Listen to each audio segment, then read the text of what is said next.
Hey, what's going on, everyone? It is Wednesday. Yes, I'm doing another live stream. It's been a long time, I think, since we've done this. I try to do them like every 2 weeks, but doesn't always happen that way. Either way, thank you so much for everyone that's getting on. I see we have about 6 people on. Truly appreciate you guys. I know there's a lot of channels on Wednesday. Actually, there's a lot of channels on every day, but appreciate you guys stopping by. Let's go. All right, let me know if you guys can hear me, see me okay, and we can get started a little bit. See who's here with us. We got a nice little whiskey corner Glen Karen here. I got to start. Shout out to John, by the way, because he sent me an original, well, not original, but I guess before Sazerac bought them up. Early times, bottled and bond. So shout out to him. And he was actually telling me, hey, I need to see where I can buy some of the whiskey corn and Glencairn. So that's coming soon, guys. It's it obviously takes a little while to find the right I don't know company to make them because I don't want to give you guys trash, but that's coming. So we got this here. Let's take a nice little swig and a cheers for you guys. So cheers, everyone that's on.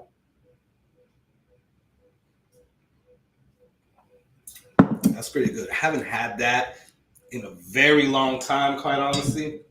I've kind of slept on this bottle. And I remember that I was chasing it for a while when when I couldn't find it, right? And it is Elijah Craig Toasted Barrel. Yeah, it's pretty good. As you can see, I've honestly been babying this for like the last I don't know 8 months, but I do have a few backups, so I don't know why I was babying it. Either way, let's see who is here, and let's do a cheers to everybody again. Whiskey Wisdom, yo, what is going on? Thanks for getting on, guys. Truly appreciate you guys. Sorry I missed your live stream on Friday, but I hope to catch the one this Friday. I've been doing a lot of traveling for work, and it's just been hectic. Honestly, I haven't been on anybody's live streams or even checked them out. But truly appreciate you guys stopping by. Happy Wednesday, bourbon fan from Whiskey Wisdom. Bourbon Baller Lee, what is going on? Thank you for getting on tonight. Cheers to Whiskey Wisdom. Cheers to Bourbon Baller Lee. Let's go. I might kill that bottle tonight. I don't know. There's not that much left. I don't know. We'll see. We'll see where we're at. I can't get too toasted today. Kids start school tomorrow, so that sucks. All right. Bourbon Baller Lee, a battle of good versus evil tonight. Claremont Steep feels like a desperate attempt to keep up in the American single malt market. Yep. I agree, Bourbon Baller Lee. That is the best way to describe it, quite honestly. I might use that as the description for this live stream. Shout outs to Bourbon Baller Lee. Awesome. Whiskey Wisdom, let's go. Fifth quarter tailgate, what is going on, man? Thanks for coming on. Appreciate it. I gotta catch your live streams too, man. Damn, I've just been, yeah, it's been some stuff, but I appreciate you getting on, Scott. Evening, Carlos from Whiskey Wisdom. All right, video and audio are good. Eric Gunderson, what is going on, my friend? How you doing, man? Hearing you loud and clear. Shout out to Fifth Quarter Tailgate. Shout out to Eric Gunderson, Whiskey Wisdom, Bourbon Ball Elite. Cheers, everyone. Eric with the cheers for all. All right. Whiskey Wisdom. What's up, Carlos? What's up, Whiskey Guy? How you doing, man? Thanks for getting on. I appreciate it. Cheers to you. Yes, if you guys can do me a favor, thank you so much, Whiskey Wisdom. If you guys can do me a favor, like these live streams, that will really, really help out. Just not by joining, because I appreciate you guys joining on and watching, being here with me. And I'll open up the link later on if anybody wants to get on. But I appreciate you guys. But if you guys can like, that would be amazing. That bottle is totally crushable, my friend. My kids started school last Friday. It's been nuts in the household. Yeah, it's crazy. Today, my wife is traveling right now. And today I've been running around doing everything. Yeah, it's been some stuff, and they go to school tomorrow, first day of school. So yeah, I think they're actually up. I kind of hear footsteps. They're right on top of my office. Actually, one's room is right on top of my office, but yeah, I think they're still up, but it is what it is. Yep, they're definitely up. but yeah, hopefully they go to sleep soon. But yeah, and I'm here alone, man, because I dropped my wife off this morning at the airport. She's traveling for work. So at least these first 2 days, I am doing it all by myself. So I'm sure it's going to be hectic here. But yeah, that's crazy. I've already been in it for almost a week. So I can only imagine. Tater Dom, what is going on? Cheers, man. Thanks for getting on. I really appreciate it. Cheers. William Hall, what's going on, my friend? William Hall. What's up, man? Cheers. Thanks for getting on, man. I truly appreciate it. I know you missed the last one because you didn't get a notification. I don't know what happened there, but I appreciate you getting on. Thank you so much. Cheers to William Hall. Cheers to Tater Dom and William Hall. What's up, Dan? Deathless Dogs is in the house. Thanks so much for getting on. Damn, this is already getting low with all these cheers. I'm drinking a little bit more than what I should on the cheers, but whatever. So cheers, everyone. Cheers, Dan. Let me see. Oh, I like this commentator, Dom. Cheers, Dan, and egg roll at the Deathless Dogs. If you guys don't know Deathless Dogs, go check them out. Well, check Dan out. He does lives on Thursdays, and also is doing some lives with video games right now, playing games. So it's definitely interesting. It's entertaining for sure. So go check out Deathless Dogs. Really cool. And egg roll is his Chihuahua, right, Dan? It's a Chihuahua, right? Really cool dog. He has a lot of merch. So yeah, go check that out. Let's see. Have you had the Ride 3 cigar blend yet? No, I don't get Ride 3 here. I have to buy it online, I guess. I have seen them online. I just haven't bought them yet. But I hear good things about it. So hopefully we can I can purchase that soon. But yeah, I haven't had it yet. But what do you guys think about it?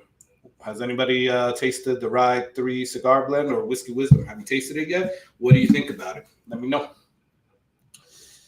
Got some cheers. Independent Joe, what is up, man? Thanks for getting on. I appreciate it. Cheers to you. Hey guys, let me know. I don't know, at least in the feedback that I'm getting, kind of seems like the camera's like flashing every once in a while. Are you guys seeing that, or is that just on my end? I don't know. Looks weird. Your beard's weird. Guys, if you have not checked out Independent Joe, go check him out. It's basically independent without any vowels in the middle. Independent Joe, me and him are doing a flight battle next week on Friday on his channel. So definitely check it out. So it's at 10 p.m. Eastern, 7 p.m. Pacific. Check it out.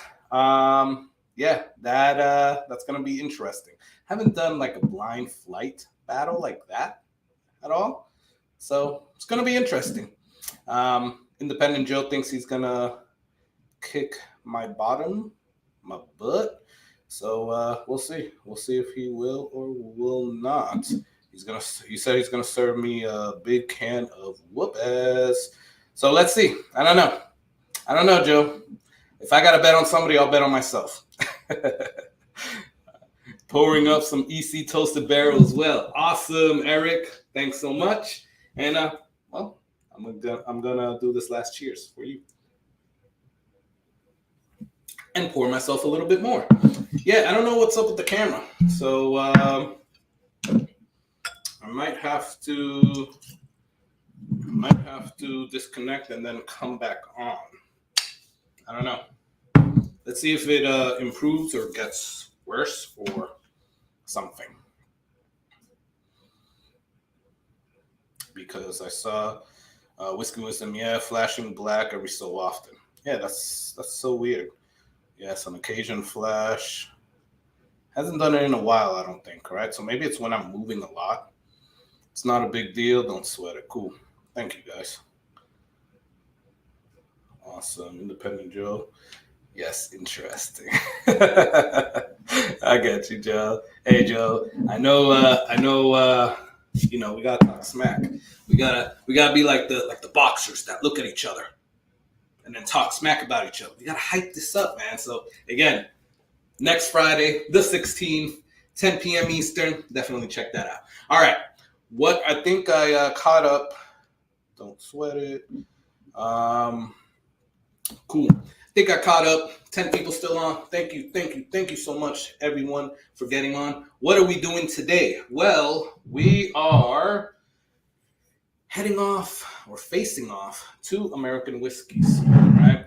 And I almost called it American single malt, but then I noticed that the Massive is not an American single malt.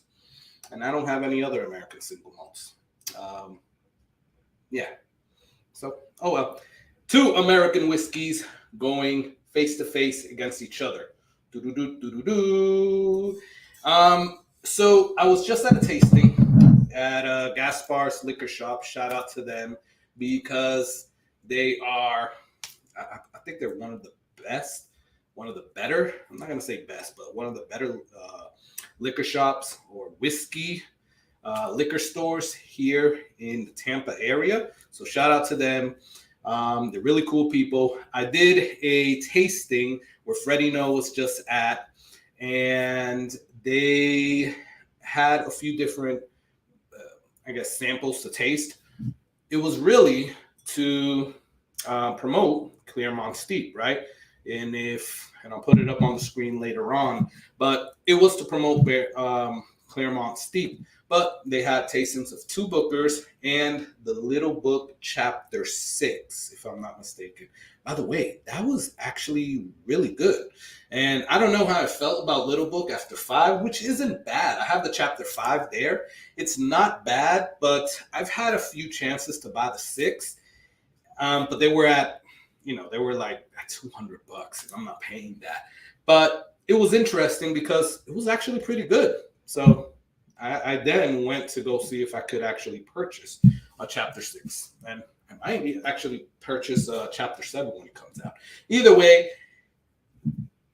we tasted this, and it was pretty good, guys. I will say, I have not popped this. This is actually signed by Freddie No. What did you guys... Let me ask everybody a question. Put it in the chat.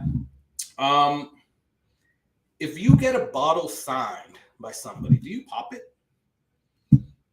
I do. I guess I could keep the bottle afterwards.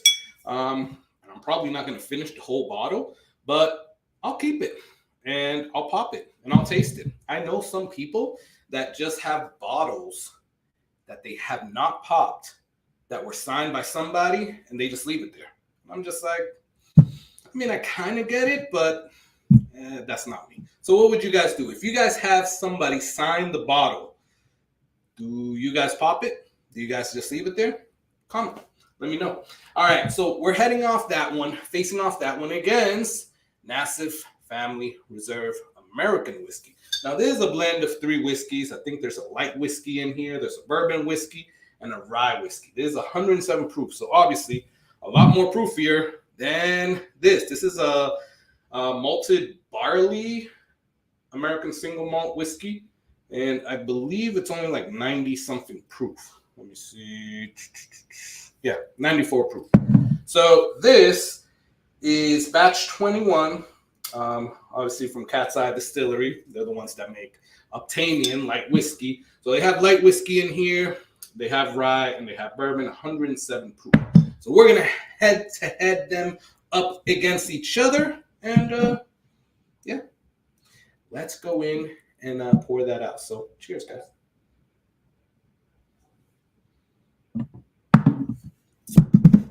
Yeah, that's pretty good. I love that EC toasted. That is pretty freaking good. All right, so we got, check out the average guys who love whiskey and cigars. Whiskey Wisdom, hell yeah. Definitely go check out Whiskey Wisdom, guys. They are on every Friday with their live stream, but they have amazing videos as well. So go check out Whiskey Wisdom, sub to their channel, check them out. They have really good ideas and really good videos. So definitely go check them out. If you can get a backup, keep it. If not, pop it and drink it. Yeah, I mean, I guess I could have bought one. I paid for the tasting, and it included a bottle plus the tastings plus some like appetizers, stuff like that.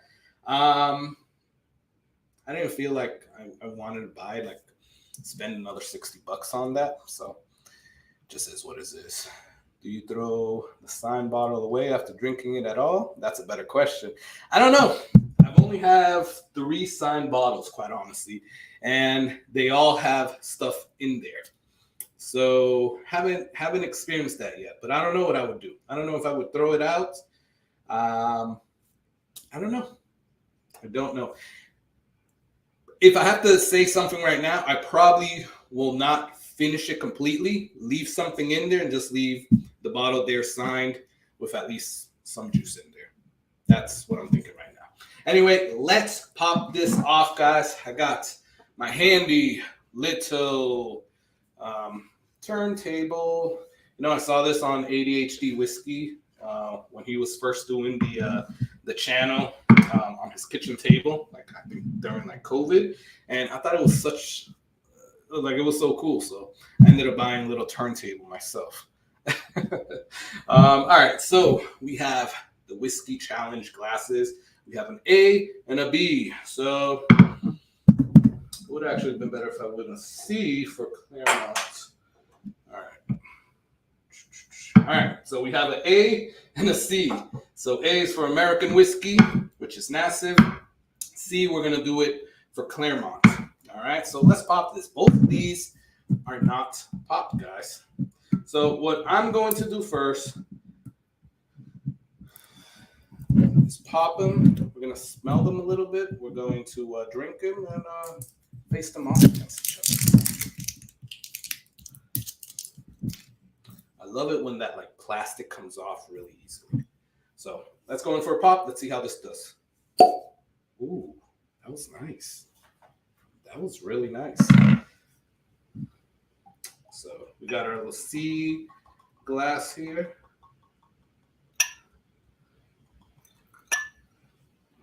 Don't be shy there.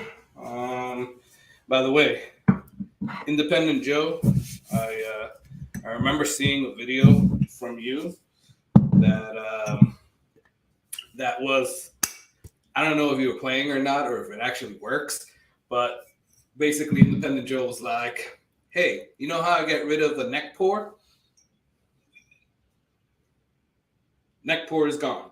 I don't know if that actually works, but I thought that was funny, man. All right. And then we got the Nassif Family Reserve American whiskey in the A glass. And we'll do a little Independent Joe action as well on this one. Maybe I should have done that on the Claremont Steep before I actually poured it out, but whatever. Let's see how this one goes. All right. I got to say, I think I like the Claremont Steep pop better, but this one wasn't bad. Here. We'll try Joe's trick. I don't know. I don't know if I'll do anything other than squirt alcohol all over my face. Where's that? Am I the only like OCD person that can't stand like when you pour something and then it starts like dripping? I try to catch it like real quick. I hate that. I don't know.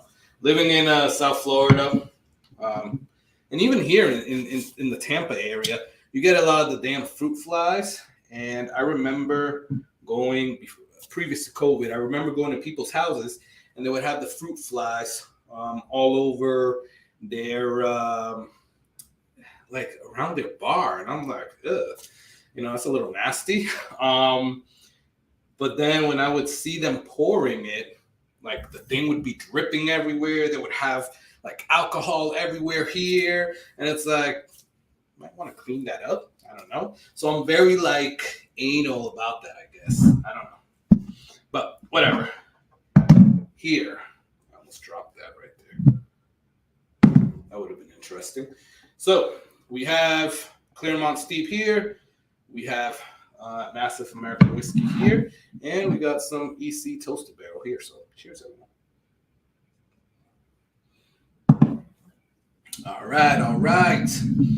We are twisting this, which you can't really see right now. But we are twisting it. And twisting, right? I shouldn't look at it while I'm twisting it. Not that I could really see what's what. All right. We've twisted enough, I think. All right. We got some water.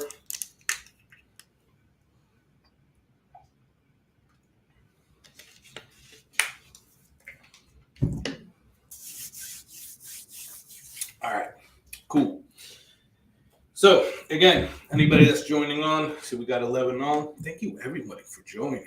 I know I just put this on like yesterday, so it was kind of like short notice, I guess, but I appreciate each and every one of you. And again, I know there's a lot of channels on, so thank you guys. We are doing Claremont Steep and Nassif Family Reserve. All right, let me see. Anybody? What do you guys do? All right. Bourbon is meant to be drank and shared, not sitting in a bottle collecting dust. I agree, Whiskey Wisdom. I think you are right. That was really good. Yeah, those pops were freaking good. Dang, both of those were legit pops. Yeah, they actually were. Sometimes you get those pops, and I think it's me because sometimes I have it on the table and I don't want to move the table and I kind of twist it. Whenever you twist it, I always see that like the pop sucks. So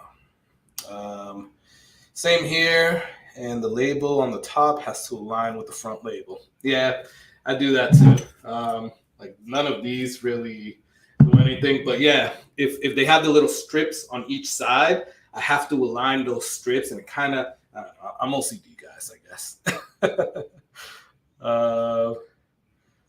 I just use my hands to dry the drip, then nose my hands, try it next time. I'll do that. I will do that, Taylor Dom. That's actually a good idea. I don't know. I think I'll still be like OCD, and like after I do all that, then I'll come back with the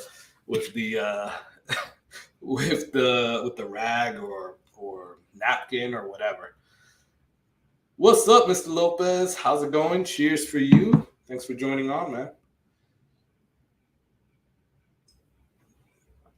Damn, I'm finishing this up. The camera's doing that crap again. I'm sorry for that, guys. I don't know what's going on with this. Hopefully it stops doing that crap. Which 4-gate is that in the background? Is that the looper? If so, how is it? I couldn't convince myself to buy bourbon. No, it's not. If you're talking about this one, this is Kelvin Collaboration 4. And it is really good. It is good. I don't know. I know I have another 4-gate there, so I don't know if that's the one you're talking about, but that one's a pick from its bourbon night. Cheers, later done. Just got home, set for my first pour of Rare Eagle. All right, Eagle Rare. Just smelling it made my mouth water. Nice. Yeah, why don't you guys let me know what is in your glass? Let me know, what are you guys drinking right now? So I know Mr. Lopez has some Eagle Rare. I know Eric Gunderson is having some EC, some Elijah Craig Toaster Barrel as well. So what are you guys drinking? Whiskey Tribe does that, rub them together and burn off the alcohol. Yeah, I have seen them do that. Like they usually like take a little bit and then go like that to like get the smells. So I have seen that, William. Thanks for reminding me. Damn, that just reminds me. I haven't seen a Whiskey Tribe video in a while. Haven't poured anything yet. What do you guys have in yours? Finishing up EC Toasted. All right. So I think I've let these sit a little while. We have 14 people on, maybe now 12. So thank you guys for getting on, guys and ladies. I'm twisting it around a little bit more, but we are going for it, guys. Now, I'm going to try to close my eyes or at least look away from the camera because once I raise this, it's probably going to show the letter. So that's the only problem with these. But let's go in for a smell first.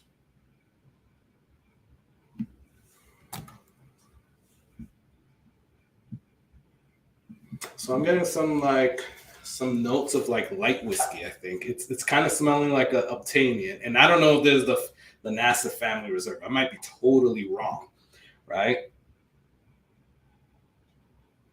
I'm getting some rice spice, but I am also getting some fruits.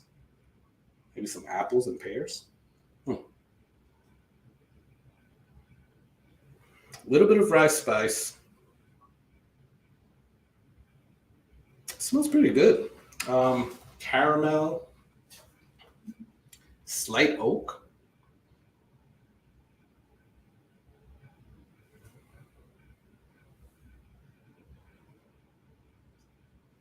Yeah, it's not bad. I can't pull out any more.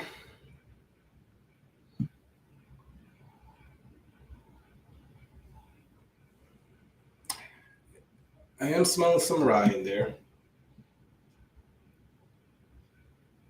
Yeah, I can't help but think that it really smells like Obtanian light whiskey. And again, I don't know if that's massive, and they both might smell like Obtanian light whiskey. I don't know, but apples, pears, caramel, oak,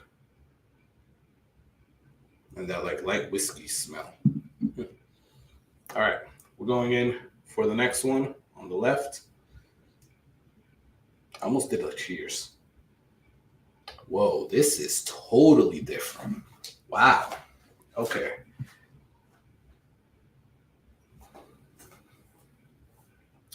This is weird. All right, so I am getting some fruit notes here. There's a weird smell, kind of like, is that corn?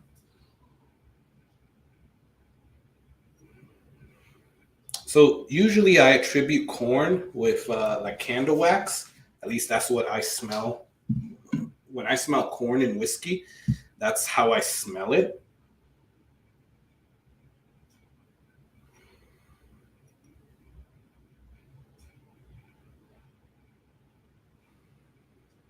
But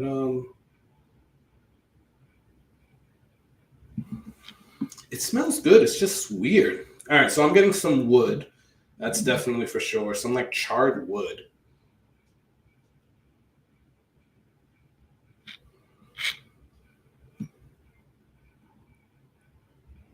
Caramel. I want to say like malted barley or like barley. Again, I don't want to like already guess which one is which, but I don't know. And again, I might be totally wrong, but it's a really weird smell, but I'm digging it. If that makes sense. I don't know. I'm freaking digging it. I could actually sit here and smell this all day. Yeah, but it kind of smells like kind of mesquite wood, but not really. If that makes freaking sense. Like fresh cut wood. Like I don't know how to explain it. Or at least that's what I'm getting the most. And then with a caramel drizzle, some honey, and then like pears and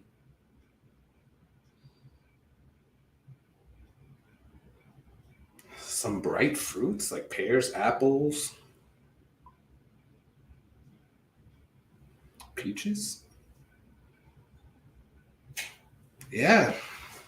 All right. So these are totally different in the smell, like straight up. Um, Again, I might be already guessing wrong because I'm guessing that was the Claremont, and I guess the first one was the Massive, but then it doesn't. This is me like, and you shouldn't do this when you're doing the blind, right? But I'm trying to decipher it in my head and trying to analyze it. Massive came in at 107. Claremont Steep is at 94. So I was getting a bigger like essence and smell from the second glass, which technically that would kind of mean that it's not Claremont Steep. That's just how I'm kind of like doing it in my head, which then it doesn't make sense, right? Because I don't know. I haven't seen any notes of these. Do they have any notes?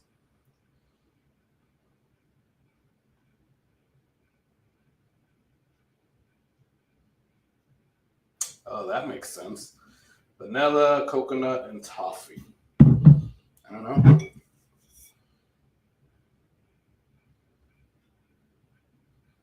Toasted grain caramel. I mean, it's not a lot of big notes, right? All right. So in the smell, hands down, the second glass. And it was a little bit weird, but yeah, I was digging it. I was definitely digging it. Huh. That was interesting. Cheers to everybody. So again, just hopped on. We are doing a taste battle against Claremont Steep and Massive Family Reserve American Whiskey. So American Single Malt versus American Whiskey. That American Whiskey. So this is a malted barley American Single Malt from Jim Beam. This is from Cat's Eye Distillery. And let me see. Is it focusing? All right, yeah. Cat's Eye Distillery. It is a blend of rye whiskey, bourbon whiskey, and light whiskey. So, yeah, it actually they both smell pretty good.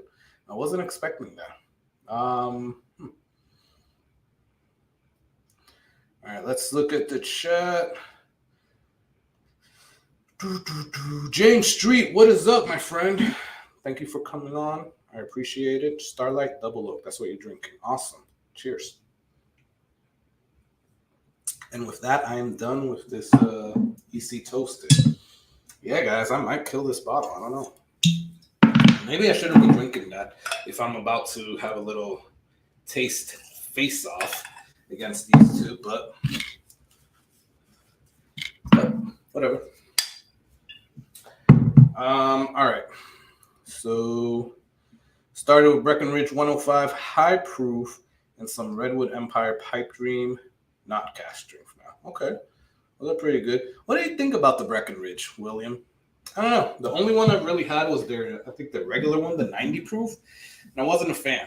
I haven't tasted any other ones, quite honestly. That kind of made me not want to go out and buy any, but I don't know. Let me know. What do you think? Mr. Lopez, James Street. That's an excellent bottle. Yeah, it is actually. Starlight Double Oaked. That is good, James. Oh man, I love that roll technique you got going on. I need to try that. All right. Hey everyone, I sent Whiskey Corner and Evan Williams bottle on bond, regular Dickel, regular Maker's Mark, and a double Eagle Rare for our battle next week. Yeah, I think I guessed it, Joe. That's funny. Wait, a double Eagle Rare. Don't say it out loud. I switched drinks, Lux Roll, double single barrel now. You like Lux Roll, James? I have one here. I haven't tasted that double single barrel, but yeah, I'm not a fan of the Lux Roll. At least the one that I have. I'm already in my car, headed to Tampa. Too late. That's funny. Definitely like that bottle. Yeah, Joe, if you want to get any of those Buffalo Trace bottles, I see a whole bunch of like Stag Juniors, Blances, anything like that. Looks like you get it pretty regularly over there. If you want to send any of those my way, you are more than welcome to. You know, I will. You let me know, and we can definitely work something out. Joe just found this today. Good stuff. I may pour that as well. All right. Rolling the Glen under your nose when smelling it. Ah, okay, cool. Yeah, I didn't know what you were talking about, Whiskey Wisdom. But yeah, that's how I kind of smell it. I mean, that's how I'm able to get like the most notes, I guess. Gustavus, what's up, man? Thanks for coming on. Cheers. Appreciate you getting on.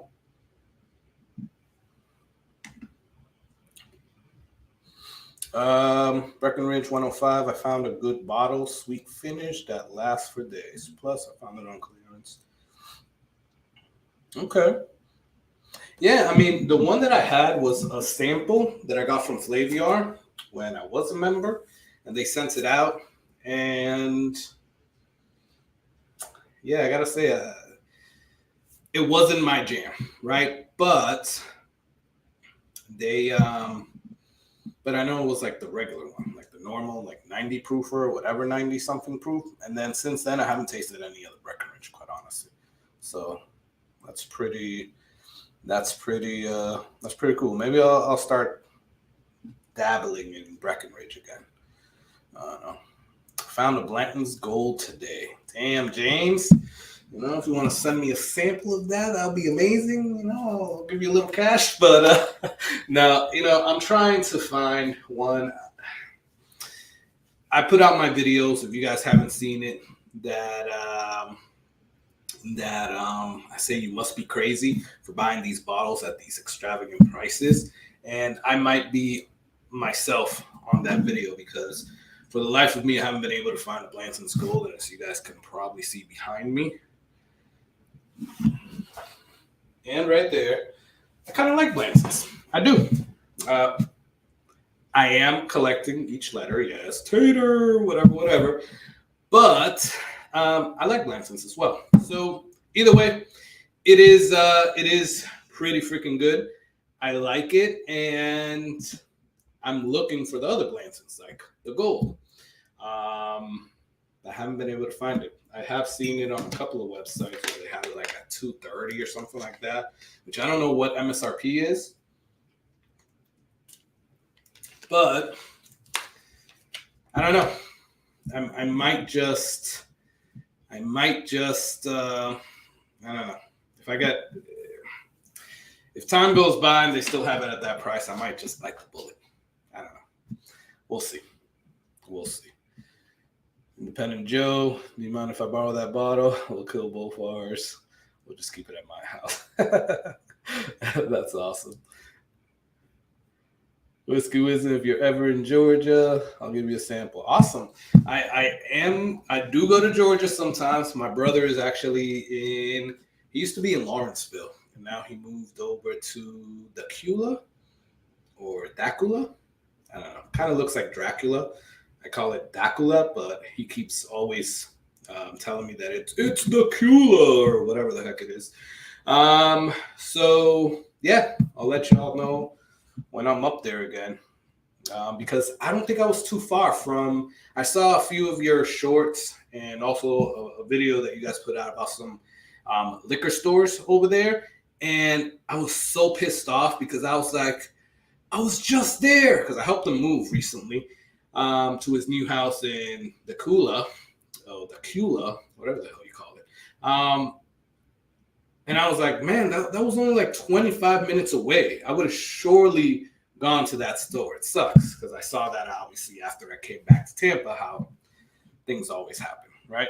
But yeah, I don't know if you guys are close to that, but you let me know, or I'll let you know when I'm up there. MSRP is $40, really, for the Blanton's Gold? Okay, I didn't know that. I thought maybe Blanton's, this isn't regular Blanton's like 65. So I didn't know Blanton's Gold was going to be 40. I don't know. You messing with me, Joe? I don't know, man. All right, guys. So let's get to tasting these. All right. If you guys remember, again, Nassif Family Reserve, Claremont Steep, and at least on the nose, I went with glass number 2. By the way, I don't know. I think it's too late for that. But maybe on the next live, I'll do a sample giveaway, and I'll do a sample of both of these on the next live. I'm not going to do any giveaways today, guys. And we're like 40 minutes in. So on the next live, we'll do that. If you guys have not tasted these, I'll let you taste them and send out a sample or two in a giveaway. Maybe two winners. I don't know. Either way, we'll talk about it on the next live. Anyways, I liked glass number 2, or the second glass, when I smelled it. Let's go in for a taste. I'll get a little bit more water, get some of that EC toasted out of my palate, and we're gonna switch this. We're gonna do a Matt Porter of ADHD whiskey. You know, I can't do it like him. He does it like quick, and then it never spills. I don't know how many times he practices that. So, cheers, guys. Let's go in for this.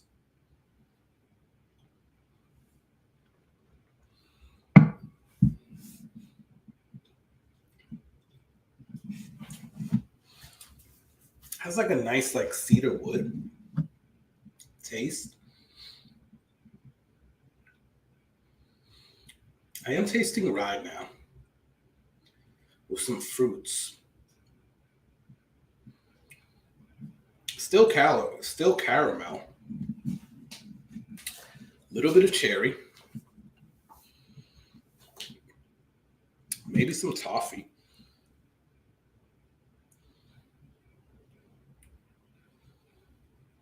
It's a little lackluster. I'm not gonna, compared to the smells, I think both of them have pretty good smells, even though I like the smell on the second glass a little bit better. It's a little lackluster compared to the smell, right? And maybe I spent a little bit more time on the smells. I don't know. Cheers.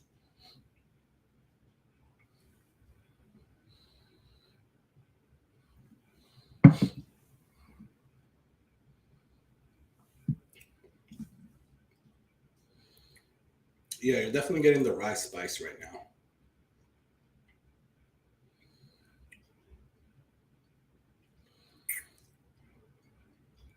It's all right. It's okay.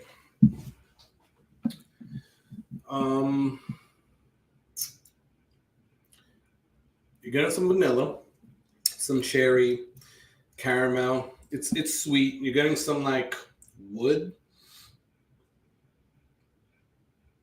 kind of like cedar wood.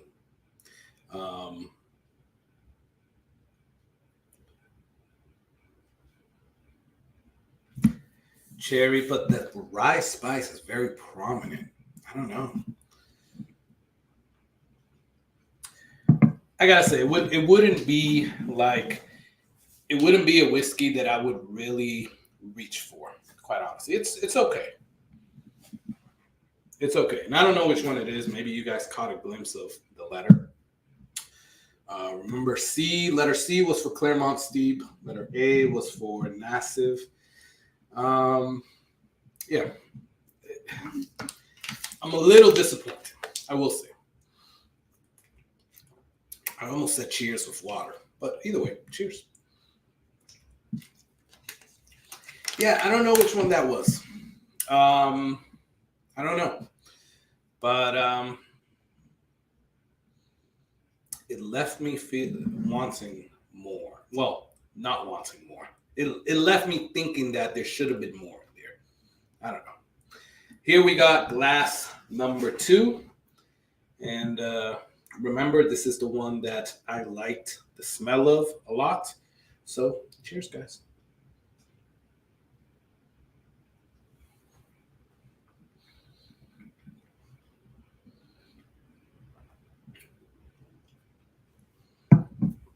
That's weird as well. Both of these had better noses than taste. Here I am tasting. It's still weird. I am tasting a little bit of rye, but not as much as glass A or first glass. There's a weird little funk. I don't know. And on the smell, I was liking it. I don't know if I like it on the taste.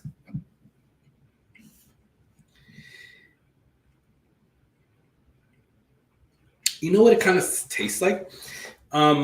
If you have a Ricola, if anybody's ever had a Ricola, and am I saying it right? Ricola.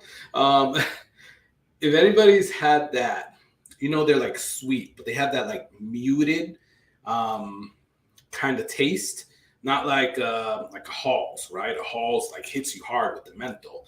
Ricola is kind of muted, I think, compared to a Halls, but it's still sweet. This tastes like a Ricola, but without the sweetness.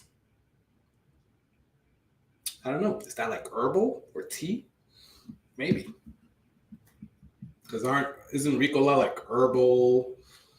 Isn't it like an herbal cough drop or something like that? I don't know. Cheers. Let's go in for another one.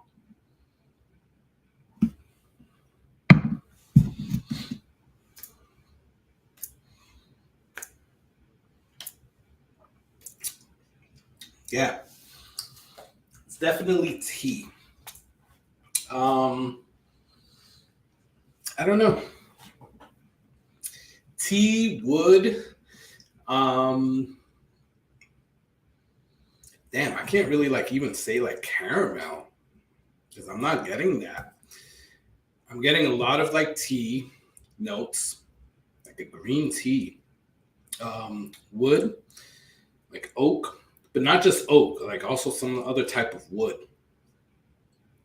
A little bit of rye spice, or a little bit of rye taste, maybe like a grainy taste. Yeah, I don't know, guys. This is a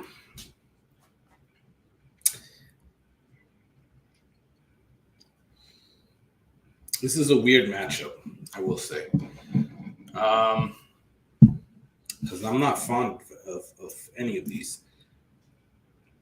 And I'm pretty sure that when I drank it there, and I don't know how long they had it like sitting in that glass, because it was already poured when I got there to the tasting, to the sampling. So I could have had it like in that glass for like an hour for all I know. I know that when I got there right on time, and then everybody spent like, I don't know, maybe 30 minutes taking pictures, getting their bottle signed by Freddie No, and all this and that. So we started like 30 minutes later. So I don't know when they poured it, but I don't know if the Claremont Steep like opened up a little bit more because it was in the air. So here I have glass number 1. I'm gonna go back to that and I'm gonna see a little bit. Cheers.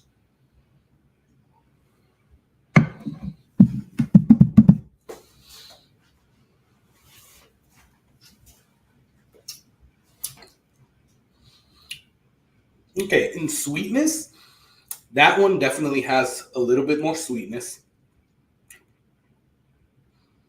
a little bit more kick. I want to say that's the Massive, guys. Here, I got some crackers here, or Cheez-Its, Air Cheez-Its. Awesome.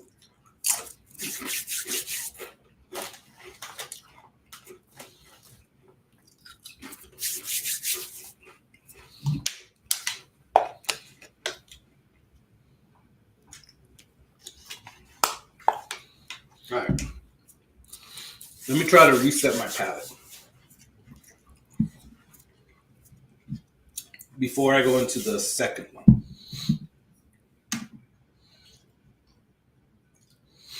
All right. Cheers.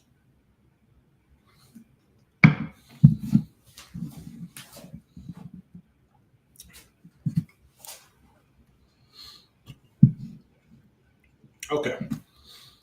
So now everything's a little bit more muted, maybe because it's had some more time in there and I've been moving it and yada, yada, yada. But I still am getting that like herbal tea type of taste.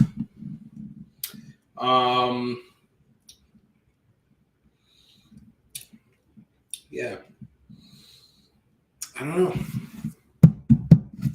You know, this is weird because I don't know which one I like better because they're both, I don't know. I know we don't have that many people on right now, but if anybody wants to jump on, you are more than welcome to because we're getting kind of down to the last minute. I know Women and Whiskeys is on right now, so yeah. They have a good show too on Wednesdays. But you guys are more than welcome to jump on if you want while I decipher this a little bit. I don't know. Like, I don't know.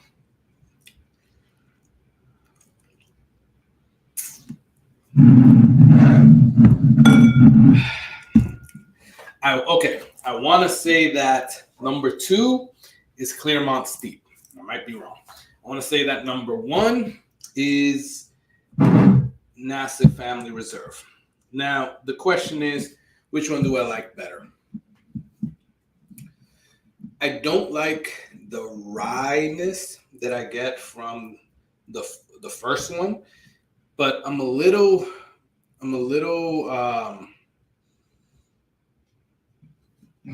cautious, I guess is the word to say.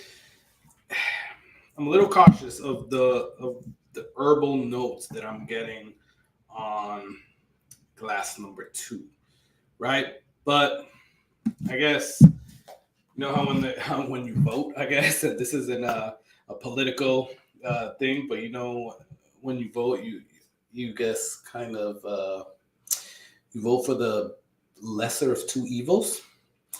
I guess here I would have to give it to number 2. Even though it has that weird herbal note, I'd rather take that than the big rye notes that I'm getting from glass number 1. I am dying to see which one's which, right? So let's do this. And then we'll taste a little bit more because I want to decipher these a little bit better. Glass number 1, glass number 2. Yep. As I thought. So the one that I picked was Claremont Steep. This one was Nassif Family Reserve. I don't know. I wasn't a fan of the Nassif Family Reserve. This thing keeps doing that. I wasn't a fan. Cheers.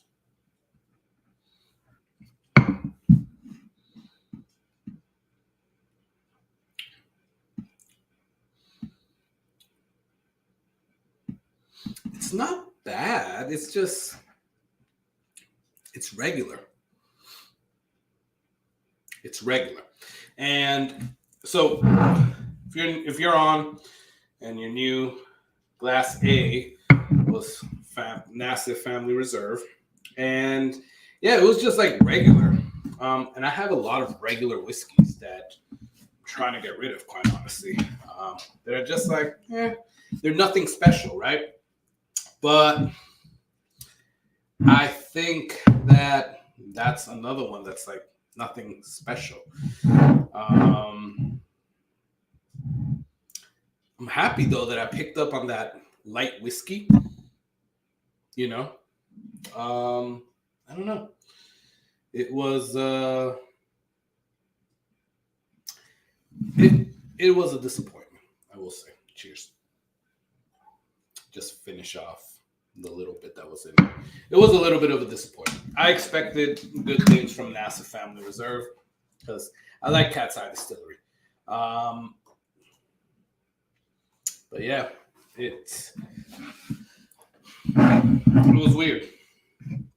All right, and now we know that Glass C, or second glass, was Claremont Steep, which maybe the herbalness that I was thinking was well, I said warm toasted grains and hints of caramel, jug yeast, and malted barley. So maybe it's the barley and the grain. Oh, Joe is about to come on.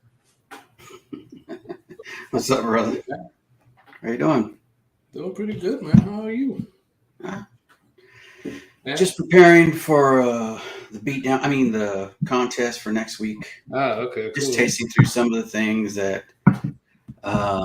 you might have sent me. I saw somebody mention Lux Row in the chat, so I thought, oh, you know what? They're probably giving me a clue on what you sent me, so I'm going to taste some Lux Row. Okay. So I'm checking it out right now to see, because I think people threw hints in there trying to give me the answers. So I think so, man. I think you're on the right track. There you go. Keep going down that track, man. Hells yeah. There you go. Wrapping it up with a Lucky 7 holiday toast. Awesome. You know what, Eric? I'm about to pop that. I haven't popped it yet. Oops. All right, there we go. I haven't popped that yet, but you know what? Because you joined me on the EC Toasted, I'm going to join you on that in a second. Hells yeah. A few minutes. So, bro, I wanted to get through this one. Yeah, he's spying on me in preparation for next week. Yeah, you know what, Joe? I know people like you, man. I know what you're doing. you know extraordinarily handsome people just like me? That's crazy.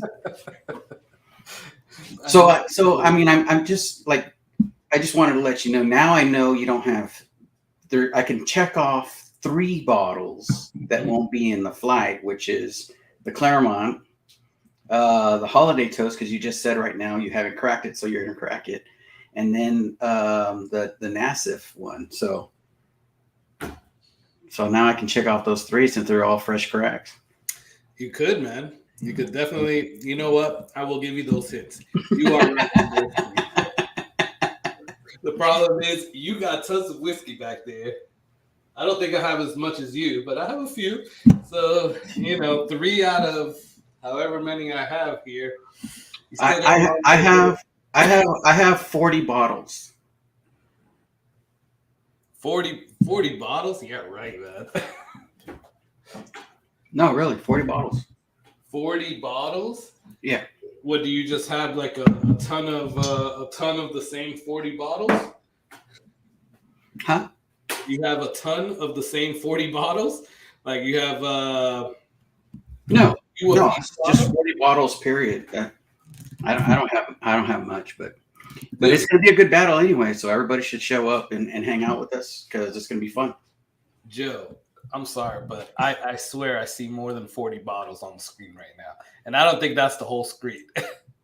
No, I counted them. I had to do an inventory because I wanted to make sure like where I was at if I wasn't buying too much. So I counted 40. Really? Yep. And I I don't know if you saw it earlier, but I put in the chat, I never spend anything over $40 on any bottle.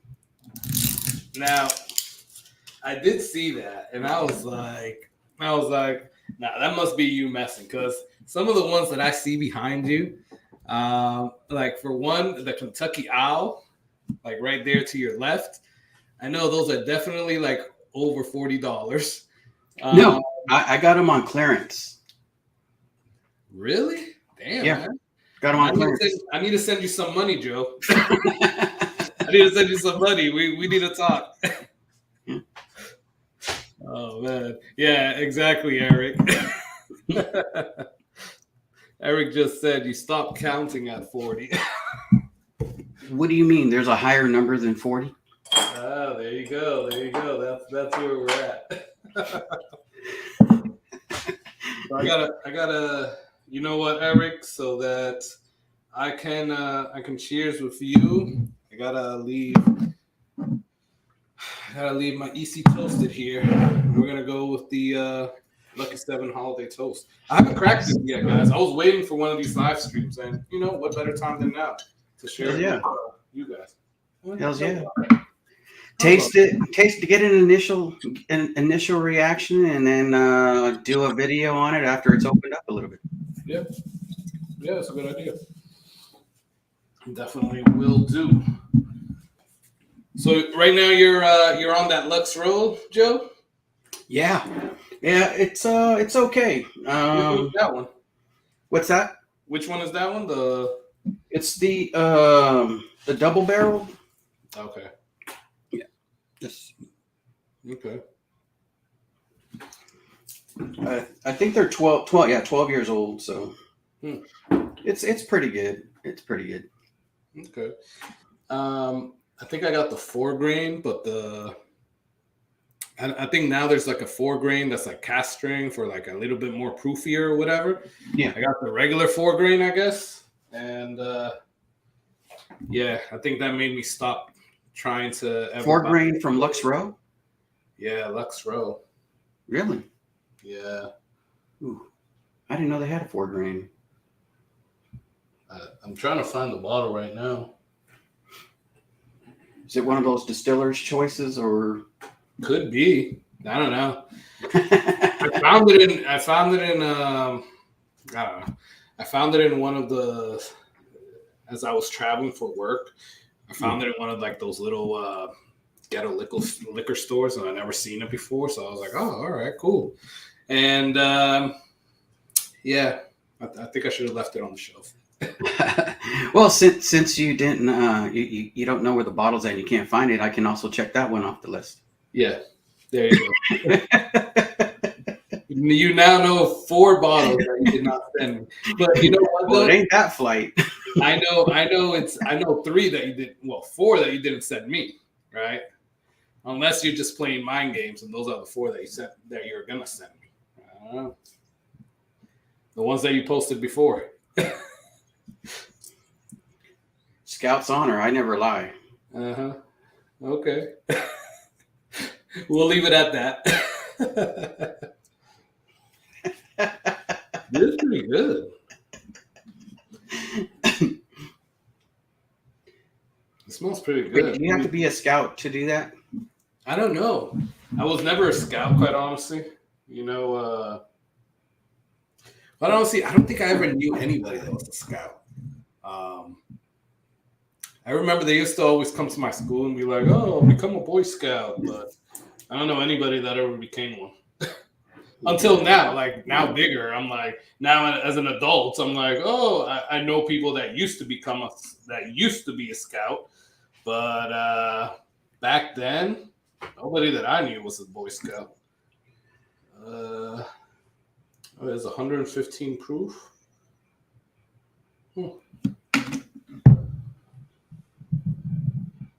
It smells pretty good, Eric. All right, I'm gonna go in. Cheers.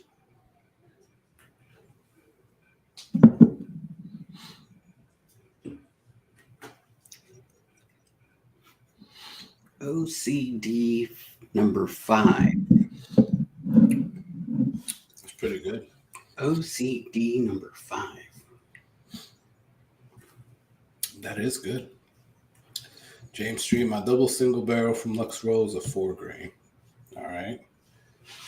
I don't know. Maybe it is a double single barrel. I don't know. OCD number 5 now. Yeah, I don't know what that is. You know what that is, Joe? Now I saw it, but I don't. My OCD is not allowing me to OCD whatever that bottle is. The L7 is very good. I really enjoy it. Master Pick 15 is my daily at the moment. Your daily? Jesus. Damn. Okay. Old Crow. That's what it is. Oh man, I should have known that. Yeah. Old Crow number 5. All right. Thanks, William. But yeah, let's go back to Whiskey with a Master Pick 15. Okay. That's a weird flex. I mean, that's what isn't that a $250 like $200 bottle? I think so. Okay. William was guessing. I don't know, James. You gotta let us know. What's OCD number 5, man? But that's a good guess. William, I don't know where the Whiskey Wisdom. Woodford Reserve Baccarat is my daily.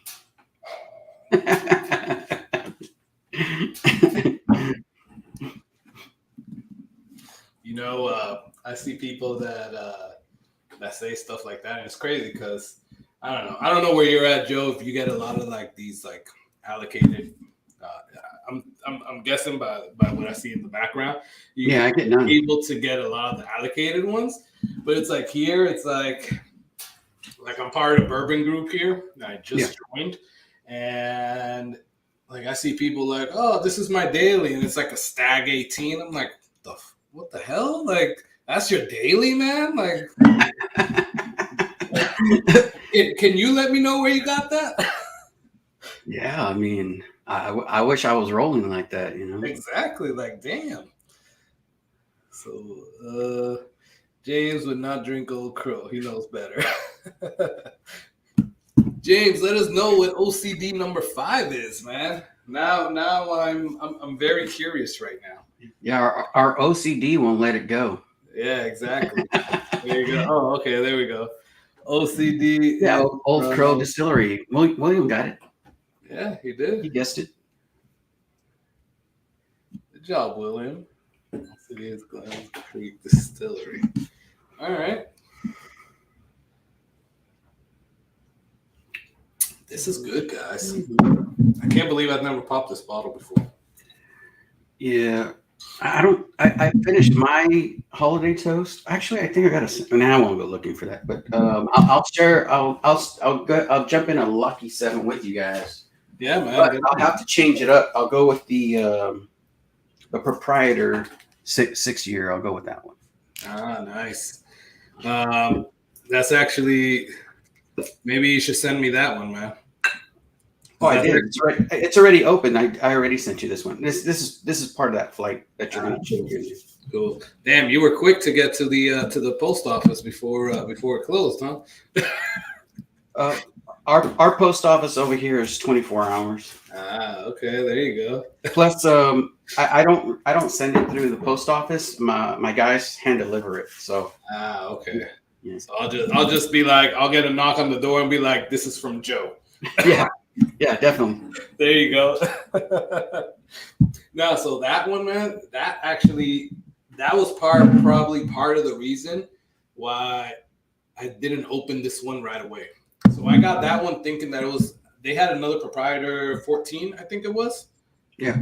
And when I bought that one, everybody kept talking about this proprietor, and I didn't look at the years, right? Yeah. So I got that one in Mississippi, and I got it home. I was excited.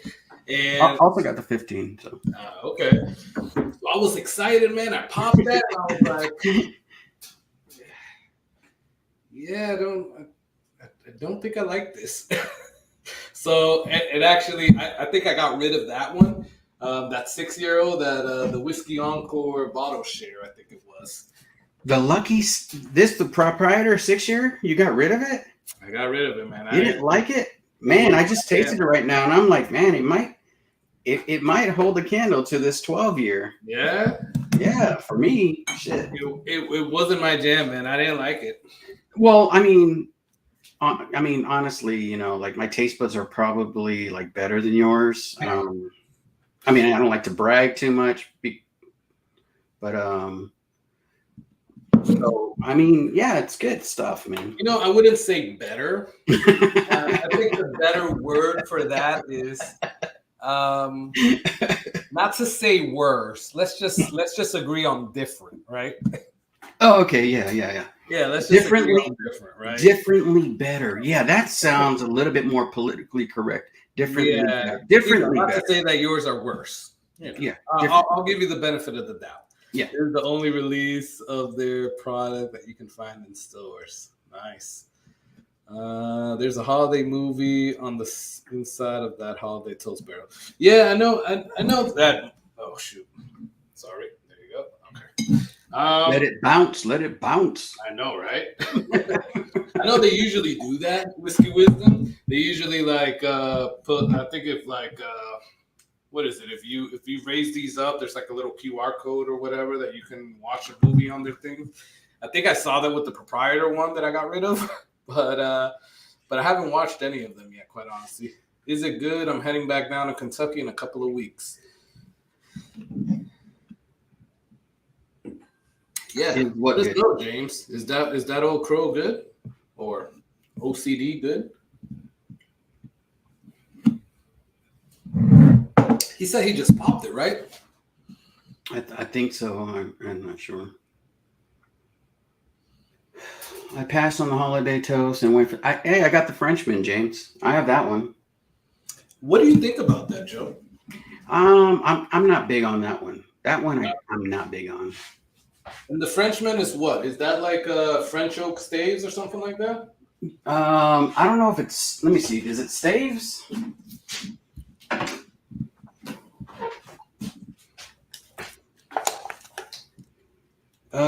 French oak finished in French oak barrels. No, so it's not staved. I'm not really a big fan of staved whiskey. But that's why I remember I was thinking maybe that's why I ordered this one because I just don't I don't like staved whiskey really. I'm not a big Maker's Mark guy, and probably not a good thing to say since on air, but I'm just it's that let me flavor it how I want to. Let me add different popsicle sticks in my whiskey to see if I could change the flavor of it. It's just weird. It's just a weird thought for me to think that's like you got different packets of Kool-Aid and stuff, and then you blend them together. I got grape and I got lemonade. Let me make a grape lemonade Kool-Aid because I like it better than just regular grape or regular lemonade. It's to me, it's like kind of like that. You're just adding stuff to make it a better flavor, and is that wrong? Probably not. I mean, it's allowed. You can throw stuff in there. I didn't know. I mean, but how is it different than just pouring honey in a barrel rather than getting a honey barrel? You know what I mean? Yeah. So if I pour honey in a barrel and I say it's a honey cask, mm-hmm. or I get a barrel that had honey in it because that was what it was before, and they call it a honey barrel. To me, it's like, because one's not allowed, one is. How is pouring honey in it different than let me throw a stick in there that's flavored to see if I can change the flavor of it? How's that different? I don't know. Yeah, I get you. No, I totally get that. I will say I am a stave guy. I am like, I do like Maker's Mark, and I was just looking as you were just saying all of that. I gotta tell you, these Penelope Architects, I don't like those. I like them though. That's the thing. And this one's from SLB Drinks. I got so then you should be able to get it from the flight I sent you. Then you should be able to point that one out. Cool, thanks for throwing out these hits that aren't going anywhere because I know you're not for real. I know you're not for real on these hits. But I like the French oak staves, and that's why I was like, I was looking at that Frenchman, and I was thinking like once or twice about it, about actually getting it, but I never actually purchased it. So I don't know. Whiskey Wisdom, I like the BEP 2023. I won't say it's not the best whiskey I've ever had or anything, but I like it. And the Discovery 8, Eric, I have that one. I'm fine with it. I like all the discoveries. I know they're trying different things. They're doing different blends and trying different things with it. So, I mean, adding staves, I guess, is the next thing you should try. So for me, it's just, I don't know. It's just that thing. It's just, I don't know. It's in my head. It's that OCD thing, not the Old Crow, but the other OCD. It's like, man, oh man, it's I wish we would have talked before I sent you out all this stuff, man. I'm getting. They're all staved. They're all staved whiskeys. I wish they were, actually, quite honestly. I would have sent you all staved whiskey. You got one of these damn staved whiskeys is your favorite. I wanted to hear you like, damn, this is really good. I'll be like, man, that's the staviest of them all. Yeah, that's the most staved I've ever had any whiskey from. It had extra staves in it. So, Eric, I don't think I've tasted the Discovery 8. Well, you're going to, because it's in the flight that I sent you. All right, cool. Thank you. I think I've tasted like 2 or 3 Discoveries. And I wasn't really a fan of them. I think I tasted a few of them, and I wasn't really a fan, so I never even try to buy them, quite honestly. So I don't know. I've never tasted the 8. BEP 2023. I have one that Chance Downs sent me. So shout out to Chance. And I haven't popped it, guys. And I got to get on this because, pretty soon, the end of the year is going to come on, and I always put out best bottles of 2023 or whatever the hell. And there's a lot of bottles that I haven't popped that actually came out now in 2023. So I got to get on that crap. If you're a cigar smoker, the rollers are true artists. They take filler paper and binder leaves, and make some of the flavors, and takes real talent. Yeah. No. I agree with Wisdom.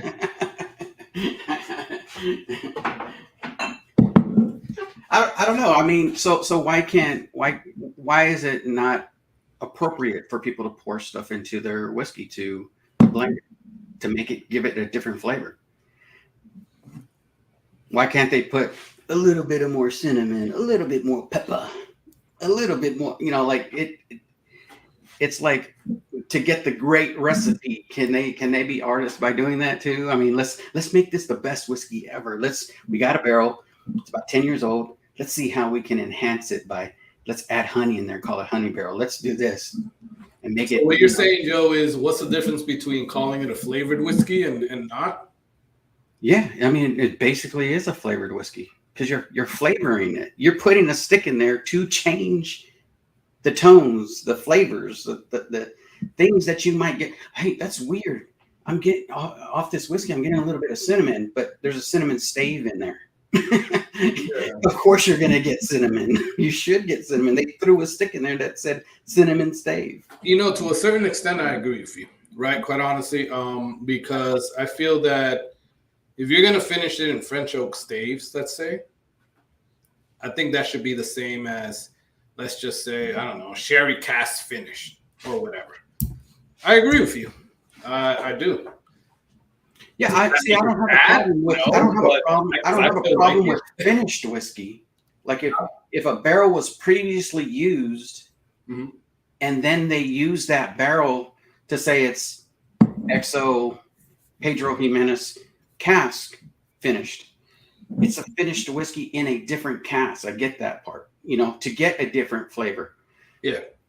And it's aged a certain amount of time in that cask to kind of maybe bring something different to a whiskey. I get that, but it's just physically putting something in the whiskey like a bouillon cube, a chicken bouillon cube. I want this to be chicken. I want it savory. I want a savory whiskey. I'm gonna throw a bouillon cube in there. And quite honestly, I'm doing that. I'm doing a little experiment. Have you ever tasted these Oak and Edens? I've seen them. Again, I've never bought them because I was like, I don't. It's not my thing, you know. It's nothing wrong with it. I mean, if people like it, it's cool, and it's just can't do it. Look, I actually like this. It was awesome by the pool last summer. Yeah. So I drank this like crazy, and then I'm using it now as an infinity bottle. So I'm doing like a little experiment. Does this little stupid stave, what is it? A honey, toasted oak spiral. It's not a stave, spiral. Is it really going to do anything, right? So I'm just throwing a whole bunch of stuff in there and seeing what happens, right? Right now, it's not that bad, but it's not good either. So I still got to pour some more stuff in there. But yeah, I'm experimenting with it at least and seeing what happens. I don't know. I don't know. Yeah, I mean, like I said, I'm not here saying that those whiskeys ain't whiskeys. Those ain't like any. I mean, yeah, they are. It's legal. All that stuff. I get it. It's just for me. I like when the artist, you know, has make even two different barrels. I mean, you blend something to make something taste a certain way. And it's crazy when you have like small batches and I like a lot of different small batches and stuff like that too. That where it's crazy how they can be on point. You know, like Elijah. You know, some of the Elijah Craigs or some of the different Knob Creeks and stuff like that. You know, you got different batches. 1792, you got different, but they have that profile where you can go back to. You can trust that it's going to kind of taste the same, you know, like early times, bottle and bond. Well, they did change the master blender over there, but there's still going to be some from Brown Foreman coming. You know, they're still releasing those. So anybody who says as of right now, because I think until like 2024, there won't be a difference because they have a lot left from Brown Foreman of what was already. Their stock. So you're not going to taste the difference. People are like, "Oh, I don't taste the difference." Well, you're not going to because it hasn't hit yet that somebody else is blending this stuff. So I got to say, like, so that example, right? Yeah. The early times bottle and bond. I've only tasted the ones with the metal caps, right? I just got a bottle today. Well, yeah. I got it a while ago. I just opened it today from John Cashion. That he sent me like the older ones with the bottle stoppers and stuff like that with the corks in them that I guess used to be Brown Foreman, and everybody's saying that the new ones with the metal caps with the twist off cap are Sazerac. So what you're saying is that they still have stock. Okay. They still have stock of the until 2024 when they run out of stock. They still have stock left. Okay. So it ain't gonna taste different. What I'm tasting right now with the metal caps should still technically be the Brown Foreman one. Yeah. Okay. Yeah, and they said that you won't notice a difference until after 2024 or 2024 and on, before when they start the new batches and new start getting rid of some of the stuff that they have, or their old stock from Brown Foreman. But no, because that's the thing. It's like. Every time I talk about the freaking early times bottle of bond, everybody's like, that's the comment that comes out.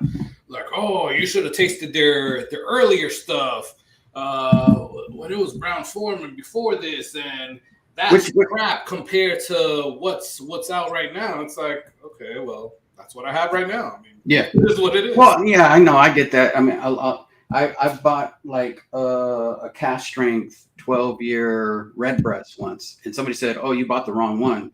Yeah. I was like, "Oh, I bought the wrong Redbreast 12 cask strength." Okay, well, it ain't blended by this guy because it's the red box, not the blue box. Where it's not the blue box, it's the red box. And I'm like, okay, I mean, I just heard that Redbreast 12 is pretty good cask strength. Try it out.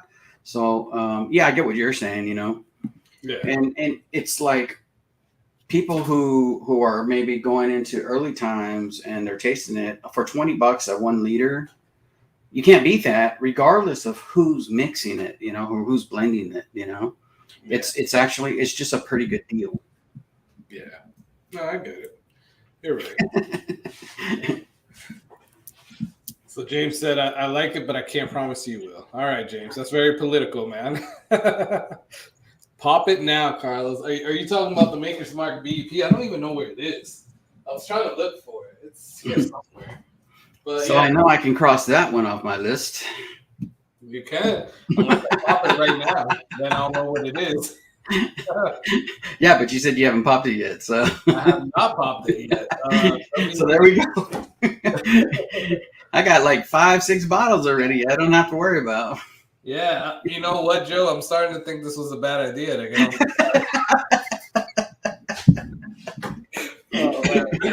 on.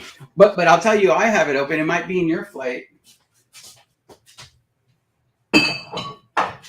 W in the chat. So I'll taste it for the both of us. Yeah, man. There you go. You know what? I'll open it. I just poured myself some Lucky 7 toasted holiday toast again. No, just finish that one, man. Don't crack a new bottle. Do a review on that one. I want to hear your thoughts on it.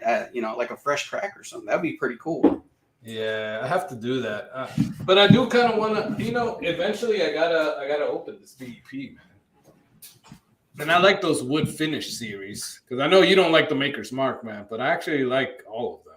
Like all the ones that came out, and I keep hearing that this BEP one is not that good compared to the previous bottles.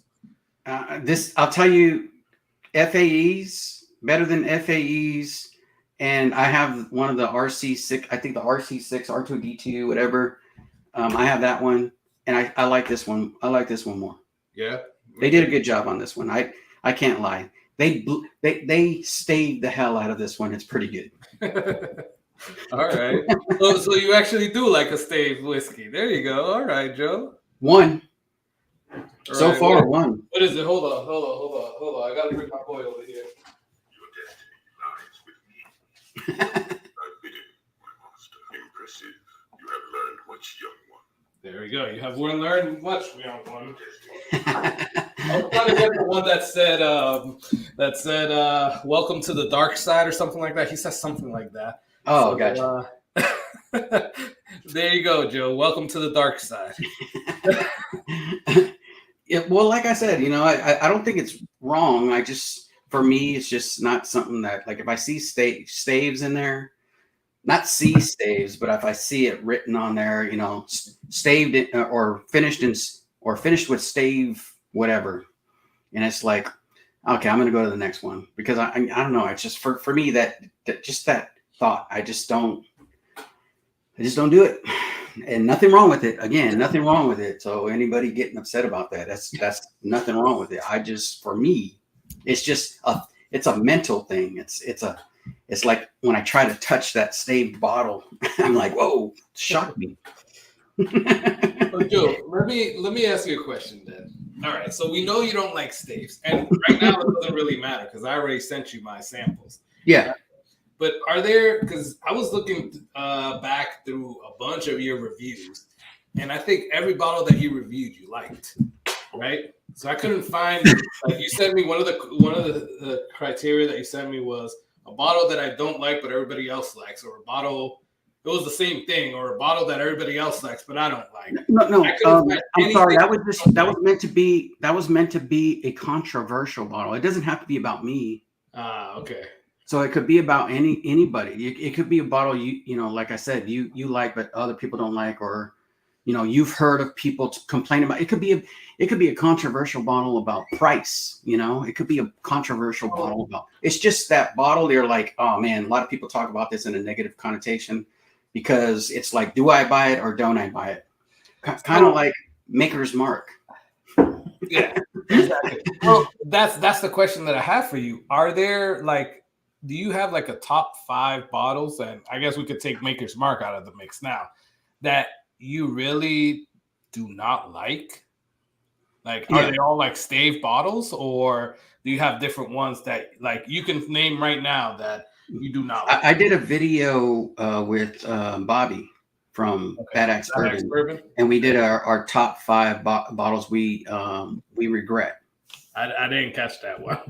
Yeah. So I mean that's there. Let's see. If you like Master Pick 15, it's a stave whiskey. I tasted it. I don't have a bottle. I just know that I know they're expensive and known as Pickett's. Yeah. I don't have a bottle. I just tasted it at a bottle share once, and I thought it was okay. I mean, it's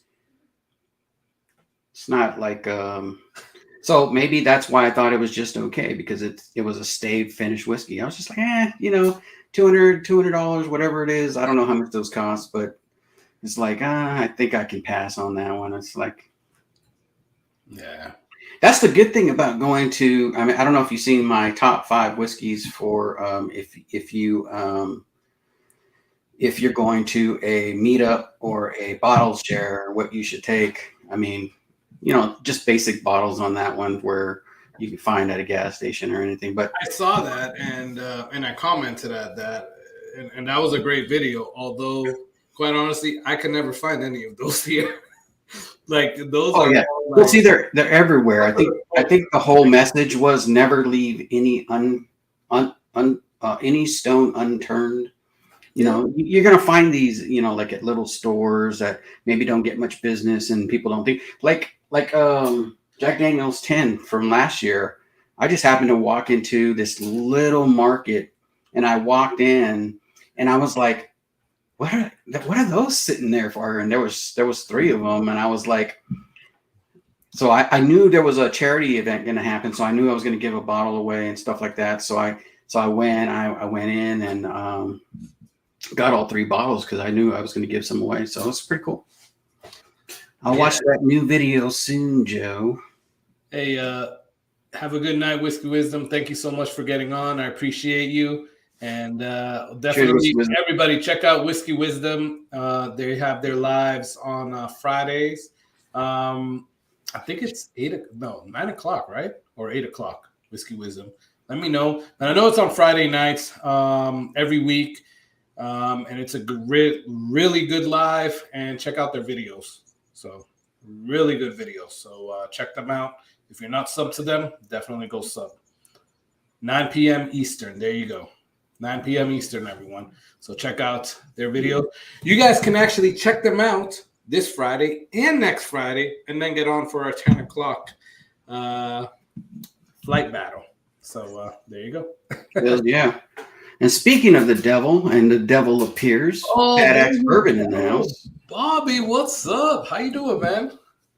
Bobby, I gotta tell you, and Joe, I don't know if Bobby did this to you, but I was on one of Bobby's. No, he didn't touch me. And so let us know real quick, Carlos, where did Bobby touch you? Go ahead. No, Bobby got me looking at freaking axes. I'm like, why the hell do I need an axe? But I'm looking at axes right now to buy. Yeah. And I'm like, I don't know why I'm looking at this. Well, I mean, when you got these right here, these bad boys, why do I need an axe when you got these bad boys right here? It's like, I just do the chopping. Judo. Dude, like, I don't know. Like, I want an axe now, but I want a good axe. So Bobby was talking about one of his live streams, like his axes, like he was going back and forth about some axes. And most people refer to their wives as a battle axe. I'm not gonna say that. I'm walking right now. I'm sorry, honey. I didn't mean to laugh at that. But no, like, I don't know what the hell I need an axe for, but I'm looking at axes to make an axe. Like, I have it on my phone as a tab. And I'm like, since that live stream, I'm like, should I buy this? Should I not? I don't know. But I haven't pulled the trigger yet, Bobby. But I'm thinking about it. I'm like, I don't know what the hell I need an axe for, but I want one now. Yeah. Everybody, check out Bad Axe Bourbon. You're doing some good videos right now with bourbon hunting, Bobby. So go check them out. Great videos. So definitely. I found a bottle that I'm ordering because of his bourbon hunts. So I'm ordering one that he had passed on. He didn't even mention it in his video, and I'm like, holy crap! He just passed that bottle. He didn't even mention it. I better order it before he gets it. Which one is that one, Joe? Oh yeah, like I'm going to tell you. Why not? I haven't ordered it yet. I'm about to. I already know that you're not going to send it to me, so that's fine. You don't have it yet. Yeah, well, I don't want him to go get it. That's the thing. Okay. But it's all cool. If you get it first, and then Bobby can go back and get it. No, there's only one. There's only like 1 to 4 or 5 bottles there. So I don't know. I haven't. I'm not up to date. Like I haven't checked and seen how many are left. Yeah. So I love Bobby. Bobby is a great guy. Yeah, awesome. Good American. He touched. I mean, you didn't show us where he touched you or anything, but Oh man, nah, man. But with Bobby, man, Bobby's cool. Everyone needs a good axe. Yeah, I guess I do, man. I don't know. Again, I don't know what I needed an axe for, but yeah, you can never make axe holes. Not have an axe, right? You got to make an axe hole. There you go, an axe hole. There you go. What's up, Mark? How you doing, Northwest Bourbon? Cheers, man. Appreciate you getting on. Hey, I just dropped the link. If you guys want to get on, man, come on. Me and Joe. I think Bobby's at work. Oh, okay, yeah. That makes sense. Right on, man. Glad I can help anyone. If he's not at work, his mustache is at work. So.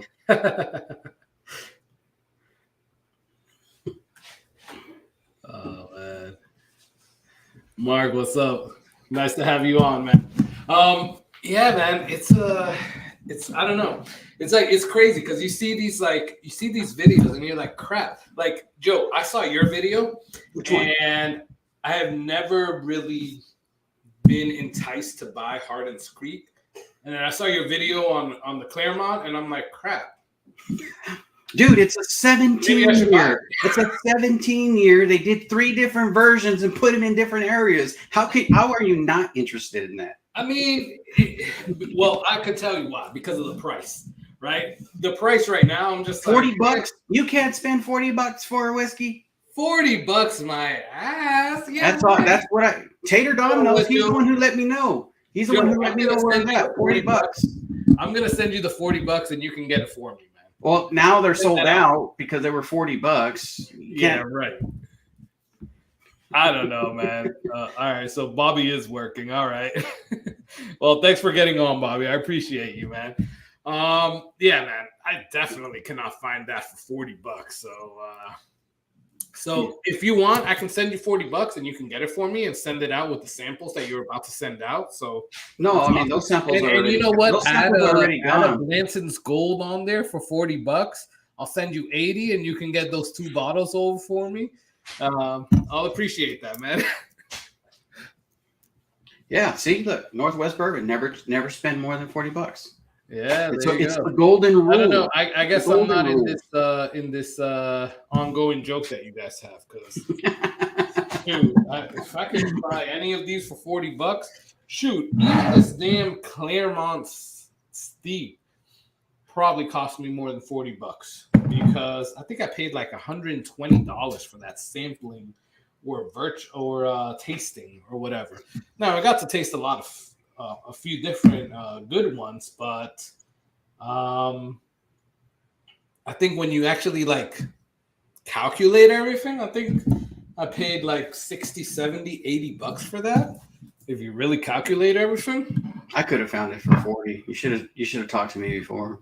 I got to talk to you about a lot of bottles for $40, and apparently for Mark for $40 as well, because you guys get that discount, man. Yeah, it's probably the military and veteran discount. I gotta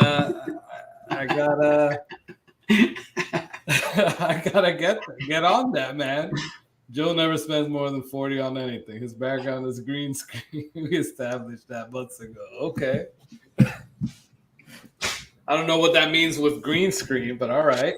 Oh, okay. His background is green screen. Oh, I get it. That's why you're saying you only had 40. You only have 40 bourbons.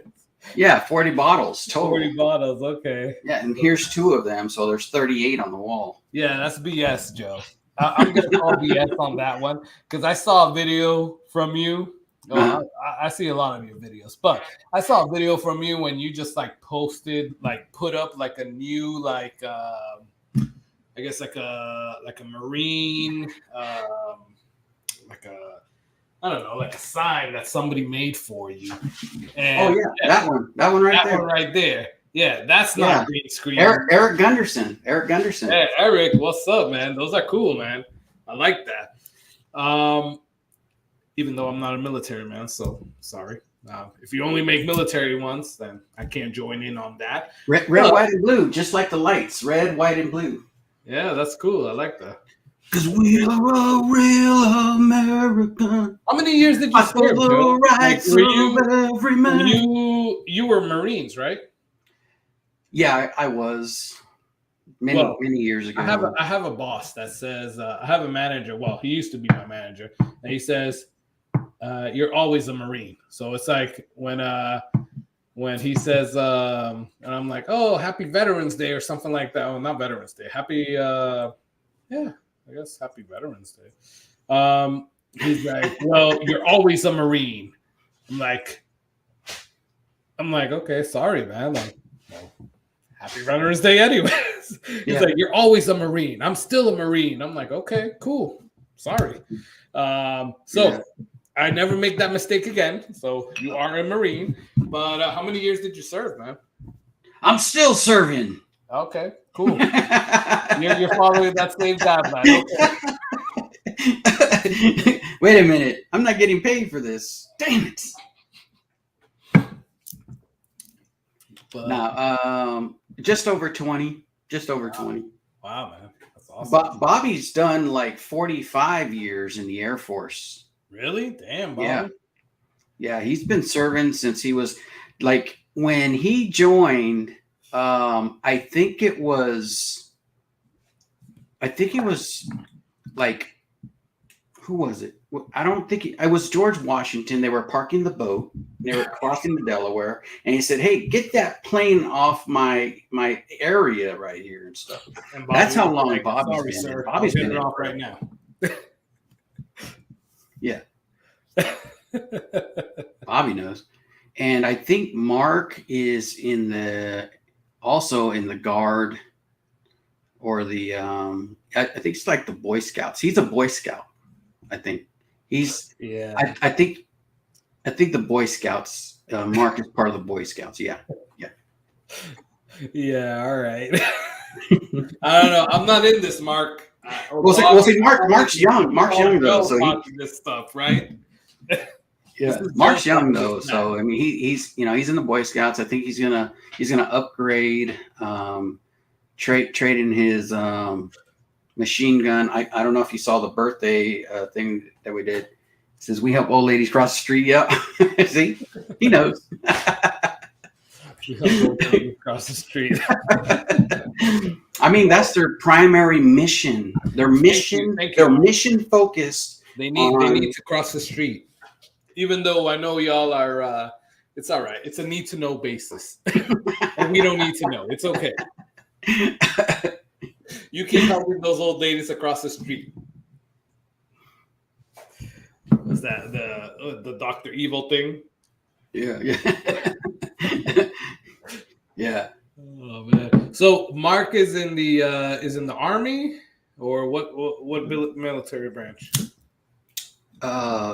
I mean, yeah, I think he does have an Army patch. That's but it's Boy Scouts basically. Okay. Boy Scouts. All right, so Army and Boy Scouts. Yeah, Boy Scouts is more. I mean, they're symbolic. Cool. Yes, Army. All right, cool. So Bobby Air Force, Joe is Marine, Mark is Army. Okay. You didn't see the battle we had? We did a battle with the Army, I think Air Force, Marines, and I think we all tied. So it was pretty cool. I'll have to go back and watch that, man. But no, that was on a different channel. Maybe they can tell you which channel that was. I forgot because I've had maybe 2 drinks, maybe 3, maybe 4 drinks, maybe 5 drinks. Maybe 6 or 10. Yeah, Maybe. yeah, 6 or 10, 6 or 10. Okay, cool. That works out. But yeah, we Dusty Dan, we battled. It was on That's the Dan. Okay, I think I saw like at least the beginning of that. I didn't see the whole thing, but I saw the beginning of that. I think it was. Yeah, I mean, it was a slaughter. I mean, it was bad. There was blood, guts everywhere. But hey, sometimes when you're in a foxhole, you want to make sure that one service is going to actually come out of that foxhole alive, breathing.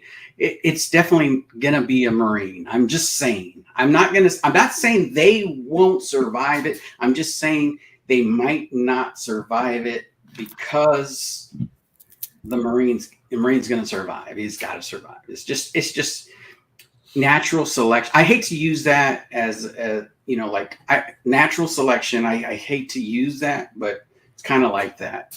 It's definitely like that. Cool.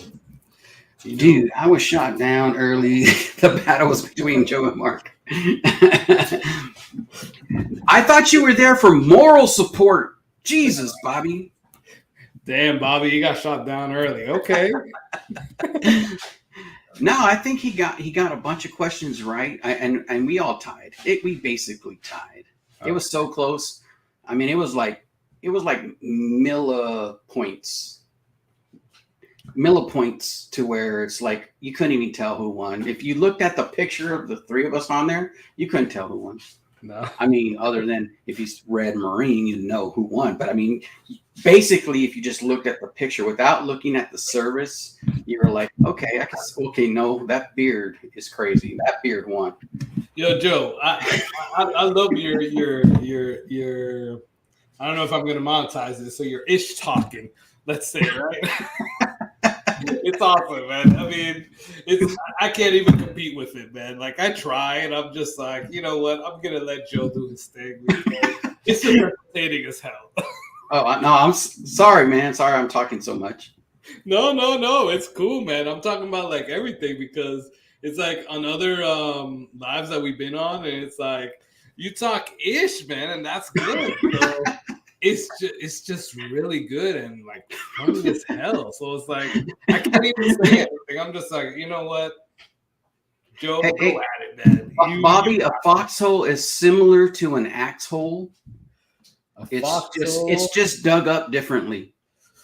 Is that a little squiggly line around with people in it? Let's see.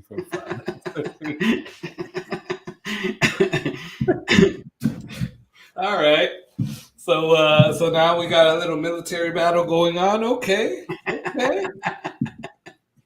There will be casualties. Yeah, I see, man. You know, I don't want my channel to be the contributor to this. But hey, it is what it is, I guess, at the end of the day. Holster that, bad axe. Holster that. You know, I don't know, and I don't like sharing this, and I might be sharing this because I'm a little tipsy right now, but I was like this close to joining the Marines. No, not that. Oh, I thought you were going to tell us. Bobby touched you. Sorry about that. Bobby didn't touch me anyway. Nah, Joe, like I was like this close to joining the Marines, and then my wife. And then you thought, you know what? I'm going to get a real job. Yeah. Well, nah, man. Here's the thing. It's like I've never been like a junior ROTC guy, and I had my best friend. He was like all in, like military. He was like junior ROTC, like straight up, and you know he's a Marine, and he went on like special missions and disappeared for a couple of years and then came back and became a recruiter. So yeah, exactly. So like we didn't hear from him for like years, and then all of a sudden he came back and he was just a recruiter. Yeah. I was just a recruiter as well. Yeah, exactly. Just a recruiter. Just a recruiter. That shit is hard. I'll tell you that right now. Being a recruiter is like the toughest job you can get. Shot in like, I don't know. I think it was like Venezuela or something like that. It was somewhere in South America. He got shot. He was he got shot like saving somebody, and eventually like then they like put him back into like civilian life supposedly, and he became a recruiter. And I don't know what he does right now, quite honestly, because he always like takes random trips. But probably on one of those secret missions. Exactly. I don't ask, and he doesn't tell. So so I was like this close, because like, dude, like stuff was hard when I'm from Boston. When me and my wife got married, I moved down to Florida and to South Florida, and I was like, I couldn't find a job for nothing, man. And I've never been like a military guy. Like my friend, he was like all in. Like, I remember like he was like, military is like his life. Yeah. And I've never been that guy, right? And then just like Bad Axe is that guy. So I'm like she's pregnant, and we just recently got married, like probably a couple of months, and I'm just like, shoot, I need to do something, right? And I remember like driving by this plaza and seeing like Air Force, Army, Marines, and I'm like, they saved the best for last. Thanks for that. Well, there's a point to this story. So I go in that plaza, and I like cars. So I was a mechanic at some point, and I was like, okay, cool. I think I could be like a Air Force mechanic. Yes, Rue Malvar. I am a little lit. I am not. I'm not gonna front. Well, he's not lit. I mean, lit. He would be slurring. He's actually talking intelligibly. I guess maybe. Always wanted to visit Boston, but Florida is a place I'd retire. All right, yeah. Well, let me know when you're down in Florida, Rue. Definitely. And thanks for joining on, man. I appreciate it. But yeah, I am a little tipsy right now, and I gotta get off probably in like the next 20 minutes because my kids start school tomorrow. But nah, Joe. So I go into this plaza, and I start at the Air Force, right? Yeah. And you probably won't like that, but maybe. No, I mean, you got to start somewhere, right? I mean, most people, they slip into the Air Force building, and they're like, what the heck is this place? And they're like, and you got a waiter coming up, and it's like, hey, we have these jobs. We'll serve you. And it's like, it's really quaint. I would like to say the Air Force is really quaint and really fancy, so you go in there, they try to, like let you know how much they have to offer. And then you start to like, okay, I know, they promise you vacations to Hawaii, Dubai and all these other places. And they're not wrong. They do send you to those. They call those deployments when they go to Hawaii or Dubai or, Japan and stuff. The reason that I went to the Air Force is because somebody before, when I talked to somebody in the military, I don't know what branch of the military he was in, they were like, oh, you'd be good as an airplane mechanic. I'm like, yeah, I like cars. And I was a mechanic for cars for a little while. And I was like, okay, cool. So that's the reason that I went into the Air Force. I'm like, hey, airplane. Well, every service has aircraft. The Army is the only one that only has helicopters. Okay. And the Air Force is the only one that has just airplanes. The Navy and the Marine Corps have both. Okay. Well, I didn't know that. So I went straight to the Air Force, and I'm a big guy, right? So I go into the Air Force office, and they're like, you're too fat. And I'm like, what do you mean? That you're too fat. You need to be at this weight, and you're far from that. So we can't let you sign up. I'm like, what? you guys are recruiting and you need people and you can't sign up. I was like, okay. The same thing happened to Bobby, but somehow they squeezed him in. Okay. So, dude, then I went to the Army and they told me the same thing. Like, I'm telling you, it was a plaza that had Air Force, Navy, Army, Marines, right? Yeah. Marines was the last one. So, like you said, save the best for last. I don't know if it's the best, but I'm just saying. That's what you said, right? Well, of course. So I've never been a fan of getting on a boat, like being on a boat with just being on a boat for months. So I didn't even try the Navy, right? So I went to the Army next, and they were like, "Yeah, we have a weight limit as well." And dude, like, I think I'm bigger now than what I was back then. Yeah. And I'm like, I think I was like 200 pounds back then. Like right now, I'm like freaking like 250. Back then, I was like 200 pounds. And I'm like, and it was kind of like muscles because I just like, I played football. And I was like, are you guys serious right now? Yeah. Like, I see. That's why I think they let Bobby in, because he had muscles on his toes, which was really weird and different. And they said, "Man, you probably can jump high." And they're like, "Yeah." He's like, "Yeah, I can jump high." And so they let him in. Yeah. So I'm like, what the hell? Like, guys, I want to sign up. Like, I want a better life for my family and stuff. Like, and I told them all the story. I'm like, look, I just got married. I need to do something. I don't have a job here. Like, I need to do something. Yeah. And I went to the Marines because, like I said, Navy wasn't an option for me. So I went to the Marines. And dude, the Marines was like, "Yep, we'll take you. Like, you're a little bit over. You're like 10 pounds over, but we'll work with you and we'll get you down to the 190 or whatever the hell they needed me to get to. Just sign here. You'll be an airplane mechanic." Like, dude, they told me everything that I wanted to hear. They were like, good. And I went to my friend. I'm like, he just got back from, he just got shot up or whatever in Venezuela or wherever the hell he was at. Yeah. And he just recently became a recruiter. So I reached out to him. And by the way, I called my wife from the office of the Marines, and she's like, "Put the pen down. Let's talk about it. Come home. You can go back tomorrow and sign up." Yeah. But dude, these people told me I passed the test with like flying colors. I can be, and by the way, at that point, well, because see, that's the only thing. That's how we judge everything, by colors, crayon colors, and different stuff. That's how we judge everything. So, if you got scored a blue or a green, you're in. Yeah. Well, I don't know what color I was, but they were like, "You're in.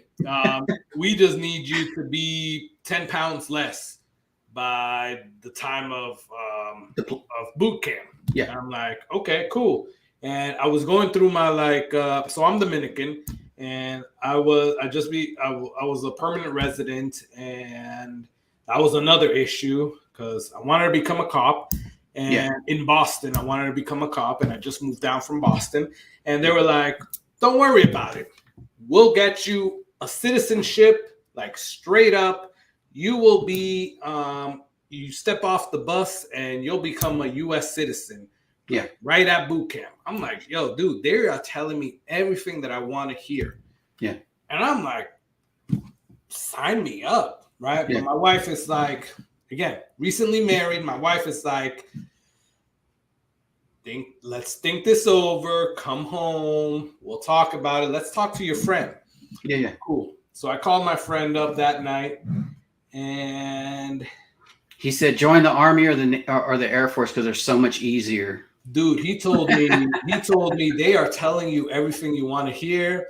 They won't do this. They won't do that. They won't do this. They won't do that. And this is nothing against like the military, like, right? Yeah. Everything, like the military definitely serves its purpose. So I'm not saying anything bad or good or anything like that. Yeah. But he just told me, "Dude, it is not for you. If it's this and this and this that you want, and you just got married and you are just about to have a baby," which was, my oldest son, he was, we just found out that my wife was pregnant. So He was like, he turned me off of that straight up. And I feel a little like iffy about telling like military people that, because it almost makes me sound like I'm like anti-military or something like that. But it's not that. It's just that it just well to the Air Force, you sound perfectly normal because they go in with that attitude. What's in it for me? Aim high. All right, there you go. You know, it's a weird thing that they have. Aim high. Dude, Have you ever seen anybody like, hey, I'm going to shoot you? Aim high. It's like, why are you aiming to the sky, dude? The enemy is that way. So, dude, they told me everything that I wanted to do. They told me I was going to become an airplane mechanic. They told me I would start out, I don't know what it was, like 3 or 4 levels up, because I had college. I had a college degree. So you had a college degree? Yeah, I had a college degree, and I would start off at this. Dude, at that time, like, we just randomly moved down to Miami because my wife. You might have been E3, but I don't think any higher than that. E2 is normal, but E3. I mean, they probably could have pushed that, but not any higher than that. Yeah, I don't know exactly what it was, but. You know, the pay wasn't bad. Dude, it was more than what I was getting paid. Like, we moved down to South Florida, and I had a job, like, because I used to be a mechanic for cars. Yeah. And here in Florida, they don't pay crap for that, or at least at that time they didn't. Yeah. They're like $8 an hour, when at that time, mind you, this was like 17 years ago, right? They were paying like $8 an hour, and I was getting paid like $21, $22, $23 an hour in Boston, right? So I come down here, and they're telling me like something like 8 hours, and I'm like, $8, and I'm like, the hell are you guys smoking? Did you say 17 years ago? Yeah, dude. 17. We know a fun fact is 17 years ago, Bobby Bad Axe Bourbon just turned 60. So that's pretty cool. That was pretty. It's coming up pretty soon. It's like he just turned 60 at that time, 17 years ago. I'm just going by what Joe is telling me, but happy 77th birthday. Yeah, definitely, man. Definitely. Again, I'm going off of what Joe's telling me. I don't know the truth.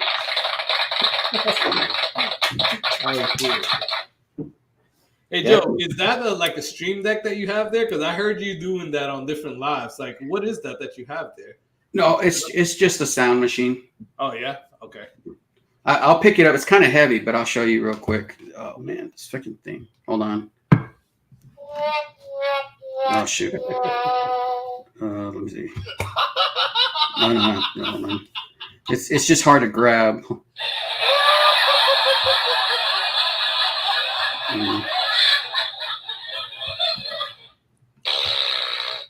No, that's not it. Here we go. Sound machine. Oh, damn. Okay. They're like $10, man. You can find them on Amazon. Ah, okay. And I just put it by the microphone and just hit the button. No, that's cool, man. Because I was looking at the stream decks, and they're like 80 to like $150 or like 200 and something bucks. I found one the other day that's not like a stream deck. Yeah. It's like I don't know. Somebody did a review on it, and it was all right. And it's only like $50, but you still have to download like the different sounds on it. Yeah. But what you have is just like it already has the sounds on it, and you just got to know what to press. So that's awesome. No, it has pictures. Oh, okay. Oh, so I just press the picture and it makes a sound. So. That's cool, man. So it's. I mean, you know what? That's the first time I pressed that button. So that's funny. Damn, we're like really back on that. Is James still on? No, that's cool, man. I got to get one of those sound machines, man. I am thinking about that $50 one. I'm not gonna front though. Yeah, I mean, $10, you can't beat it, man. I mean, I don't need that many sounds, so it's like. Well, I like the little, yeah, like exactly like me, man. Like I don't need that many sounds. Like I like the little quack quack quack, and yeah, I like that. Like I like the little cheers and stuff like that. Like I don't need that many sounds. So I'm like, I gotta see what I can do. And I know that Stream Deck just put out like a little app on Yeah. there. You can use your phone or your iPad to like, and you can download stuff on that. It's technically free, but not really. Yeah, yeah. I think you only get like 6 noises for free, and then anything over that you got to pay for it. So it's like I don't know. I don't know. Yeah, If there's 16 noises on this one. Yeah, no, man. So I'll have to check out that. I have to try to get myself a sound machine, man, and just do that. Cause Yeah, just put it near your. I don't know where your microphone. Where's your microphone? Right. Oh yeah, if you just put it anywhere in the area by it, and I mean, you're really close to it. So I mean, it's just you just press the button. That's it. You know, you don't have to like buy something fancy. I mean, some people have some pretty good fancy ones where they put voices on it. Yeah, I saw like Cheech's on Whiskey Encore. He had like I don't know if it's a Stream Deck, but he had like a sound machine, like I don't know what it was, but he like raised it up one time and he showed me, or he showed the live, and I'm like, I don't know what it was, but I'm like, that looks pretty cool. Yeah, well, it looks cool when you show people, but otherwise, it's just an expensive piece of equipment that you rarely use. You know, right. So it's better to spend $10 and all you do is change the batteries every 10 years. Yeah, exactly. You're right, man. And like you go on more than I do. Like I'm not doing lives anymore unless I'm doing battles. So I go on less than you now. Well, that's true, I guess. But it's like you got these people. Like I know Cheech goes on like every Tuesday, and now he's starting to get back on every Saturday. Freaking, I don't know if Big Vic has a sound machine, but he goes on like every freaking night. But it's like these channels that go on a lot, like I get how they would get one of those, but it's like me, man, like I go on like I think the last stream that I went on was like 3 weeks ago, man. So it's like, yeah, I think I'm just gonna do what you're doing, man. I think it's just the easiest way to do it. I mean, you can't really tell on some of these because I got 2 of them. I got it's called Aliens Play or something, and it has different ones. Some of the same ones, but like the sound machine doesn't have the wah. It's the alien one that does the toilet bowl, the cat. That, you know, kind of like what's going to happen next weekend. So, you know, stuff like that.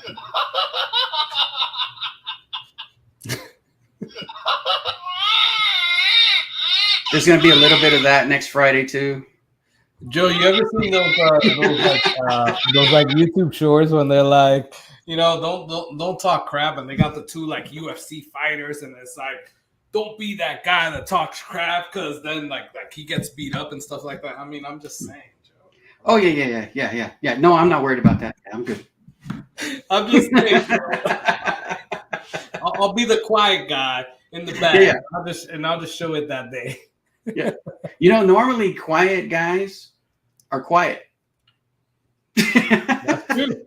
Normally quiet guys are quiet, but that usually means that, you know, we got stuff done in the back. Oh yeah. Definitely. So Rue Malvar was a mechanic for a bit and ended up working in tons of military folks. So I've heard all the ish talking on different branches. Okay. Yeah. Army, C-12, airplanes, small. Okay. I didn't know. Like before that, I didn't know. Like Joe, you just told me, and then Bobby just said it as well.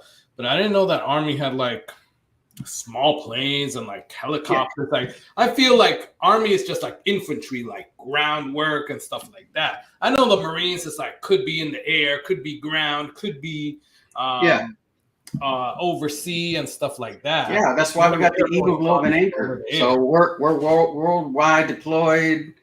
We work with the Navy. We pimp out the Air Force for rides anywhere we want to go for free. There you go. It's just the way it works, So is that true, Joe? Is the Marines the only branch that's not having issues recruiting right now? Oh, I used to keep up on that stuff, but I kind of, after being retired for a while, you kind of just relax, try to get away from, because it unlike the Air Force, it's actually a tough job. So you try to step away and then let the other Marines lead. You don't put your 2 cents in. Not like the Air Force is like, why are you doing that? What's going on over there? So it's like, it's like, dude, you're retired. You're out of the Air Force. Just leave us alone. We know what we're doing. Old timer. And like I said, 17 years ago, Bad Axe just turned 60. So I mean, it's looking up. He's got a lot going for him now. He's firefighting and all that stuff. And normally, he's a firefighter. They just put a hat on him and then they give him a match to blow out. So he's fighting those important fires. I don't know, Bobby. I don't know if you're still on, but there's some blows being thrown your way, man. The men's department, Bobby. It's the men's department. Eric, you wish you would have joined up as a Navy doctor. I get that, man. I mean, to some extent, like, I wish I would have, I'll be honest, man. Like, I always wanted to become a Boston cop, a Boston police officer. Compared that to, did you have family in that did that? I have family still in Boston. That were cops in Boston. What's up? Did you have family that were cops in Boston? Well, no, I didn't. So you were going to be the first. That's cool. Yeah, I would have been the first. There was, to tell you the truth, man, I wasn't, how do I say this? How do I say this politically? I was not a good kid. And there was this one really cool Boston police officer that would guide me and my friends in the right directions. And I kind of looked up to that guy. Well, actually, I did look up to that guy. And because of him, I wanted to become a police officer in Boston because I respected him. Yeah. He wasn't like an asshole cop. I probably can't monetize this anymore, but whatever. You still can. You still can. That doesn't demonetize you. I mean, because if you read he wasn't like an asshole cop. If you start off a certain way, it's different. Okay, like he wasn't an asshole cop. Like he really tried to get me and my friends like to go the correct route, and and because of him, like I really wanted to be like a police officer in Boston because they were respected, man. Like at that point, the Metro Boston Police Department was really respected.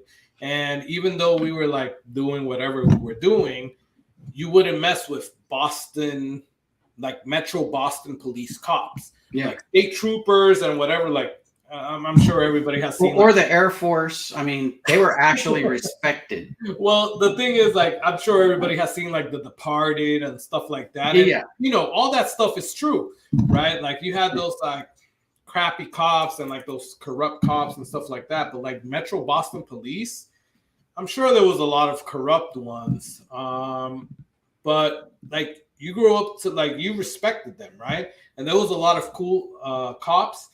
And that's why I wanted to be, right? So when the Marines was like, oh, we train the FBI and this and that, and you can become a cop like ASAP and this and that, like that's when I was like, damn, okay. Like they were like just no, but it was true though. It's true. Yeah, you could have. Yeah, because I was 8 years in. Well, I was actually 7 years in the Marine Corps, and I was like, 7.5 years, about to move to the next duty station, I had a choice to make. I wanted to see if I could do something else. So I went in to go to school for the Highway Patrol. So I went to the interview and stuff like that. And I did the physical and all that stuff. I passed everything to be a Highway Patrolman. And the last thing was a panel review. Yeah. So I had to, sit in front of some people, and then they had to ask me questions and stuff like that. And I went in uniform, Marine Corps. I think I had 8 months left, maybe eight to 6 months left, somewhere around there. And I'm sitting there, and the first question they asked me was, "So you're a Marine, huh?" And I'm like, "Oh yeah, join the Marines, yeah." They're like, "How'd you like it?" Question number 2. I found it rewarding. I like being part of something, being part of a brotherhood, a community of people who, we all have the same goal, and that's to protect and serve. Okay, that sounds good. Do you like the Marine Corps? Question number 3. And I'm like, yeah, I love the Marine Corps. I'm not changing this. I just kind of want to be able to work with where I'm from and work with the community that I was born in, because I want to give back. Yeah. And they're like, okay, cool. Thank you. That was it. And I'm like, well, I can answer any questions. I can, situational. I can answer. They go, we know you can. I was like, you can go. And I'm like, well, I did I say something wrong? And they're like, no, don't worry about it. You're good. So I passed that from them asking me just how I like the Marine Corps. So that sentiment is true. You can get different benefits from your service. And it doesn't matter if you're in the Army or the Marine Corps or the Navy, maybe not so much the Air Force. But if you have, those services in your resume, there is a possibility that, they're going to kind of give you a second look and hire you. So, and they were willing to. The only thing was, when I received the letter saying I passed the oral exam where they ask you questions, it also said on there, it could take up to a year before you get to the academy. And I had like 6 to 8 months left.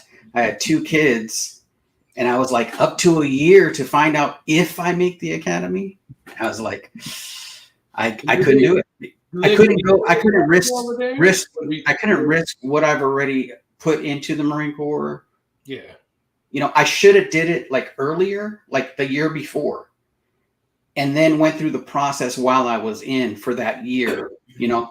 I couldn't risk leaving and not having something stable or, like assured that I'm going to get a paycheck for, because I had kids and everything insured and all that. So I was like, yeah.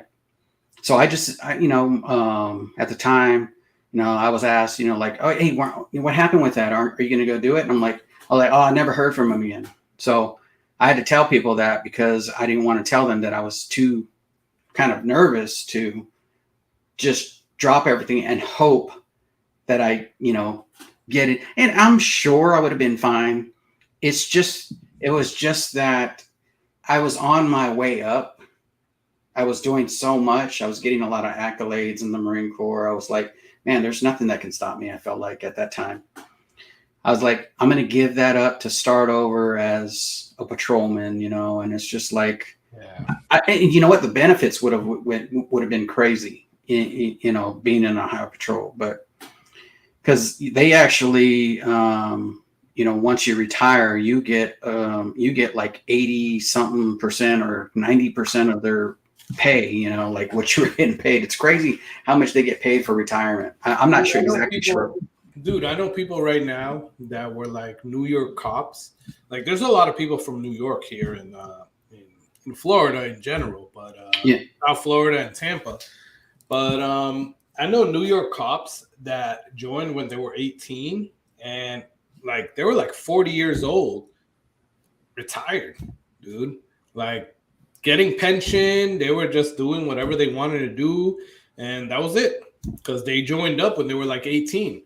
I think the pension is like 20 years old or something like that, or 25 years, 20 years or 25 years, something like that. They got to put in the work, and that's it.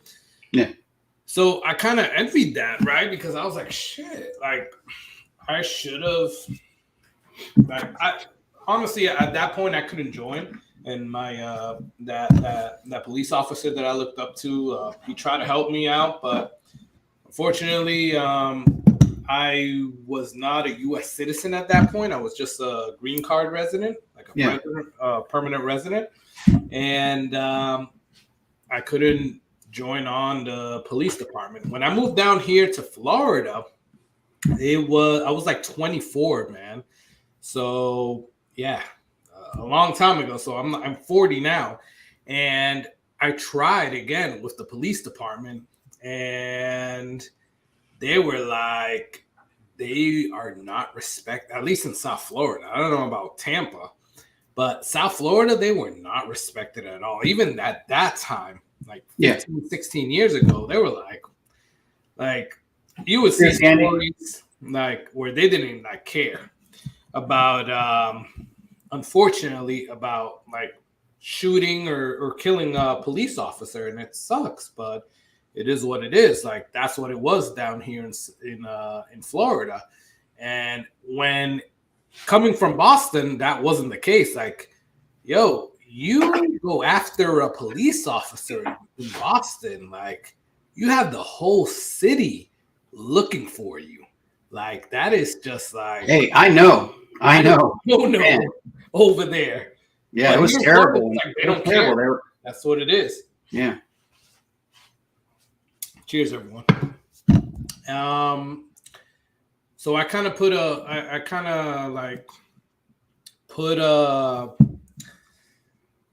stop on that. Yeah. I'm actually becoming like a police officer here in Florida, and I'm still like, I'm 40 years old. I'm too old for that now, I guess. But like I just turned 40 now in February, and I'm definitely too old for that. But I always tell my wife, I'm like, damn, that's like I got two regrets in my life right now. Yeah. One, I played football and I didn't take a scholarship that I should have taken. So that's one regret. And then the other one is not pursuing the police officer route, right? So it is what it is. I met saved out there bad acts. Do you know Tim? He's usually like on Whiskey Encore and a few other live streams. Tim Evans? Tim Robertson, I think it is. The guy that always goes. Yeah. Oh yeah, the guy. Yeah. From South Carolina. I spoke to him like for a long time. I think we spoke for like an hour and a half, man, just about him and being a cop, because my brother, he's younger than me. He wants to become a police officer in Georgia, or at least he was asking questions about that. And I was talking to Tim about that. And, a lot of the stuff that Tim told me, it was like, it kind of resonated to me. And I'm like, crap, man. It's like, damn, I wish I would have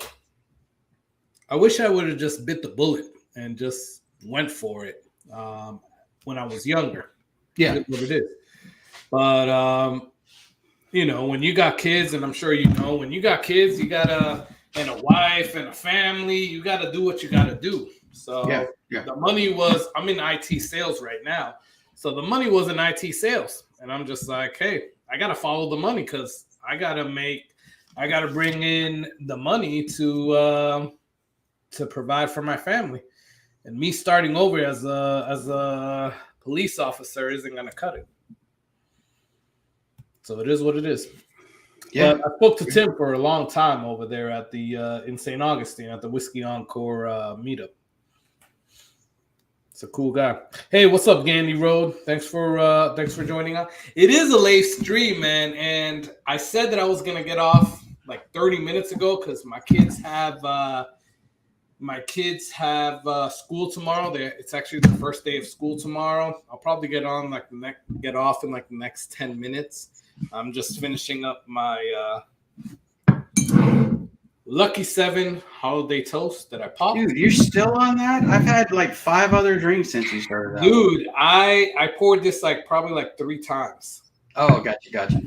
Yeah, I've been pouring it a few times, and I finished off my. I still had a little bit left of my Elijah Craig toasted, so I finished that off. I guess I'll just take a quick taste of this French toast to just try to remember what I'm still on the fence if I want to buy that or not. I know you don't like staves, Joe. Well, this is not staved though. This is not staved. No, but it's like French finished in French oak is barrel. Yeah, it's still a barrel. You know, it's French oak barrels. Yeah, French oak barrels, not staves. So, Joe, what were you sipping on before? Let's see. Where do I begin? Well, right before the French oak that you just poured right now, what were you sipping on? It was the Proprietor 6-year. Okay, cool. So there you go, Gandy Road, Proprietor 6-year. No, I'm sipping on the Frenchman. Okay. So right now he's on the Frenchman. I'm on the holiday toast. How do you like that one? Both from Lucky 7. And before Joe was on the Proprietor 6. How do you like the holiday toast? Honestly, man, I love it. It's pretty good. And the reason that I bought it, quite honestly, is I don't know if you know Lance from Whiskey Tornado. Lance from Whiskey Tornado. Yes. You know Barrels for Hope? He's one of the guys that's doing the Barrels for Hope type of thing. Mm-hmm. So Whiskey Tornado, he's one of the first channels that I started like watching. Like obviously Jason at the Mash and Drum and stuff like that. Like these big channels, Bourbon Junkies. But Whiskey Tornado was sorry, I'm like going down, but I'm like, I don't know, I guess I have a mosquito up in here. Florida life. Yeah. So Whiskey Tornado was one of the ones that I used to watch a lot for like whiskey reviews. And he did, I think, in like 2020 or 2021. I don't remember when it was. He did a review on this, and I was like, crap, I can't get that. And last year in December, I finally got on the list for like Seal Box or wherever the hell I bought it. Yeah. And I was able to get one, and I'm like, fuck, like, F it. All right, there goes the monetization. But you said F it. That's not a cuss word, dude.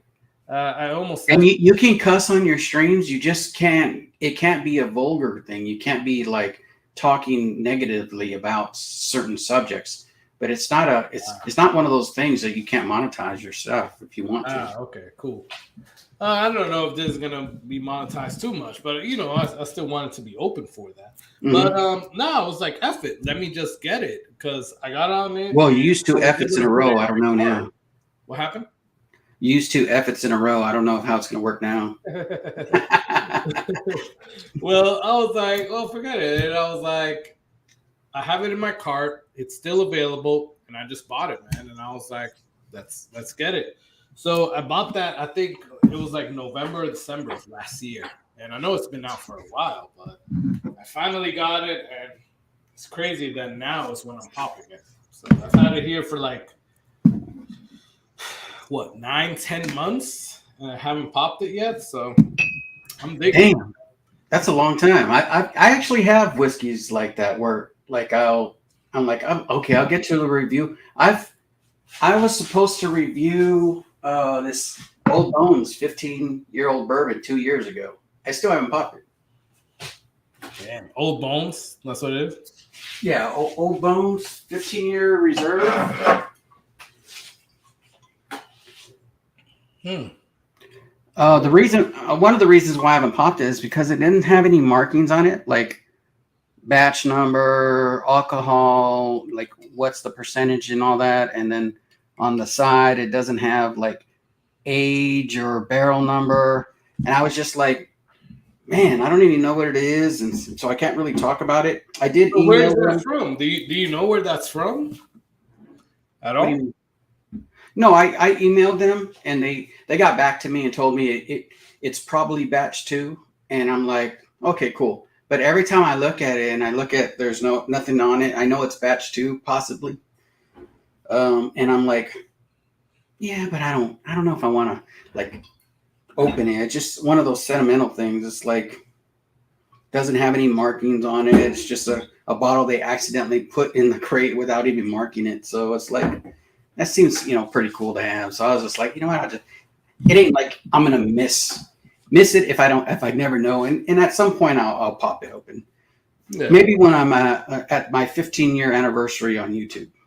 There you go, man. That's the way to go, man.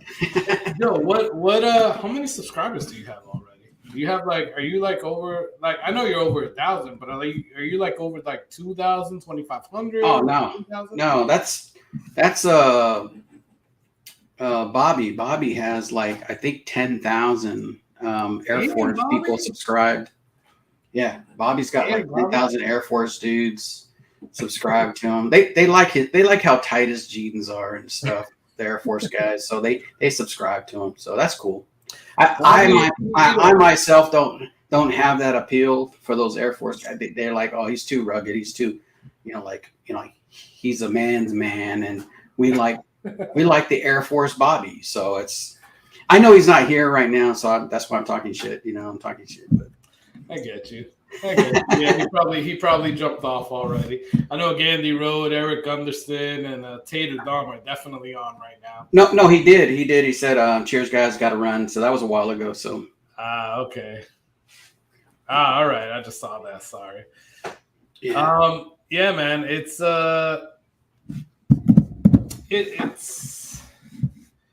it's crazy, man. I'm at I think I'm at 1,700 and some change, and I'm trying to get to that 2,500 subscriber, and it's like a freaking digging through mud type of thing to get up there. I think I'm at. I think I'm only at 1,267 or something like that. I'm trying to get to 1,268. So I'm at 1,267 right now. I'm trying to get to 1,268. Well, if anybody's not subscribed to Independent Joe, I think Tater Dom's gonna subscribe tomorrow, so I might get to that 1,268. He told me he might subscribe tomorrow, so I might be good on that 1,268. There you go, everybody. Go and subscribe to Independent Joe. He definitely deserves it, even though he talks a lot of crap. Not this guy. I got old bones. I got old bones. I can't be talking crap. No, not at all, man. Yeah, man. It's I'm trying to get to that 2,500. Dude, I did a live stream for 1,000 subscribers, and some people told me what are you doing, dude? Because you shouldn't be giving away all this stuff. Yeah. And I'm just happy that I got to 1,000 subscribers, man. I think I gave away some stuff. So it's when we get to 2,500s, I'll be ecstatic, right? Yeah. Because I see channels I don't know, for example, Bourbon Judge or some other channels that it's Whiskey Roll, they're 10,000 plus, and I'm come on, guys, we can definitely get up to 10,000, but all I'm asking is 2,500. Let's go. Let's get it. And we'll get some, we'll do some live stream giveaways. I think for my 1,000 subscriber live stream, I didn't do any, you didn't have to put in $5 or whatever. All you had to do is just be a subscriber. And that's it. Right. I know I spent money on that, but it's shoot, I'm just happy that we got to 1,000 subscribers, Yeah, I think I had Dan from the Bourbon Junkies. Me and him were battling when we hit 1,000. On that stream, I hit 1,000, and I did a giveaway, and he gave away a bottle. And the next day, it dropped under like 25 subscribers just unsubscribed. Wow. I went under for a while, and I was like, oh, cool, we hit 1,000. Thanks everybody. We did a giveaway. And I guess the people that didn't win the bottle just said, oh, fuck you. You want to be happy, huh? Guess what? So 25 subscribers, boom, gone. I was like, wow. I was like, well, that was fast. So I was like, you know what? After that, I was just like, I'm not doing no like really like celebrations or anything. I'm happy for who tunes in, and nothing for everybody. Reach for the stars, keep climbing up and everything, and it is what it is. I just appreciate everybody who supports my channel. I appreciate everybody who supports your channel. And that's the thing, man. It's like, and my wife told me this the other day. She was like, you know what? I'm proud of you because it's like you stuck to it. And quite honestly, I don't know if you were the same, Joe, but it's like when I had like 5 subscribers or like no, I ain't got nobody who's proud of me. 7 subscribers, I was like, and I had that for like 2, 3, 4, 5 months, and I'm like, yeah, I think I'm gonna let this go. Like I told because a little tidbit about me. I like cars as well. So I have another channel that's cars, but I don't really post anything on there. Yeah. So that one only has like 300 like a little bit under 400 subscribers, but that's pretty good for not putting any content on there. Well, that's the thing. I used to put a lot of content because I used to have I'm into Mustangs, and I used to have a Shelby. That's why. Yeah, could be. What do you get? You're a Chevy guy. No, I just like fast cars. Okay. Well, I had a Dodge. I had a Camaro. I've never had a Mustang. Well, I had a Dodge. I had a Camaro. I had like 5 Mustangs. And out of all of those, I even had some tuner cars. Like I had a Civic Type R, a WRX. Like out of all of those, I just keep coming back to the Mustangs, right? So that's, I guess, what I like, right? But I like all cars, right? So I was telling my wife, I was like, I don't know if this whiskey stuff is for me. So I think I might just stop it. And she's like, thanks, Eric. Stick with it. Yeah. You're gonna definitely, you're gonna do good things. And then I don't know, man, like 1 or 2 videos, like all of a sudden, like brought me from like 5 subscribers to like 300. Like it was way over like my car channel. And I'm like, oh crap. I'm like, the hell? How the hell does this happen? And then I got over 1,000 subscribers and then over. And I'm like, oh crap. Yeah, I hear when you pay for them, they come quick. I'm just kidding. I didn't pay for any of that. I'm just kidding. I didn't pay for any of that, but I'm so happy, like, because it's like I never thought that this was really going to go anywhere, right? Yeah. And then to get to like, I think I'm like at 17 something right now, and I'm like hoping to get to 2,500 so we can. Thank you, man. So we can do like a live stream giveaway. I'm just like, crap. That's really cool. So that's cool as hell. So Eric Gunderson is still here. I've looked everywhere for some old bones. It's by the same people that do Backbone Bourbon. James, that Backbone Bourbon, I mean, I don't know. I have it here somewhere. I know it's behind some stuff here. But that Backbone Bourbon that you sent me, woo, that is amazing. So thank you for that, James. I appreciate it. And which bottle was that? That's the uncut. It's like 115 proof. No, 113.1 proof. Oh, okay. Yeah. I have that one too. Yeah. 115.3 as mine. So, Joe, I can't find this in my area at all. Like when he sent me this, I'm like, what is this? And then I tasted it. I'm like, wow, this is amazing. Like I'm trying to baby this, but because I don't know when I'll be able to get this again, because they don't sell this in my area at all. And I went on their website and they don't like sell it on the website. Like I guess you have to be in like Tennessee or Kentucky or wherever the hell. I know James is in Tennessee, so in my area they don't sell this. So, hey, James, how do you like that that bone breaker rye? Because I can get that one. I've seen it. I just haven't I haven't bought it because I like ryes. I like a lot of ryes. I've been buying a lot of ryes as of lately. I just it's just one of those things where it's like if I see a bourbon and I see a rye, normally I'm just gonna be like, okay, I'm gonna grab the bourbon because it's kind of the safer route. Joe, do you like ryes a lot? No, I like ryes. It's just for me, it's hit and miss. I don't like minty ryes. I like a bourbon drinker's rye. I don't know if you saw my video. You can go to any like gas station or grocery store and you can pick up a Booker's rye, and that one is a bourbon drinker's rye. So I still have some in my bottle, so I haven't went to another gas station and bought another Booker's. But Joe, so we're gonna definitely have to talk after this. I'm gonna text you because there's a lot of stuff that you can find that, like, I've never seen a Booker's rye here in Florida. So we're definitely gonna have to talk after this,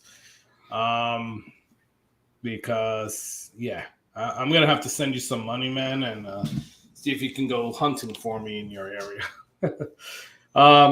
Hey, Eric, I appreciate you being a Patreon of both channels, man. So James said he hasn't found it.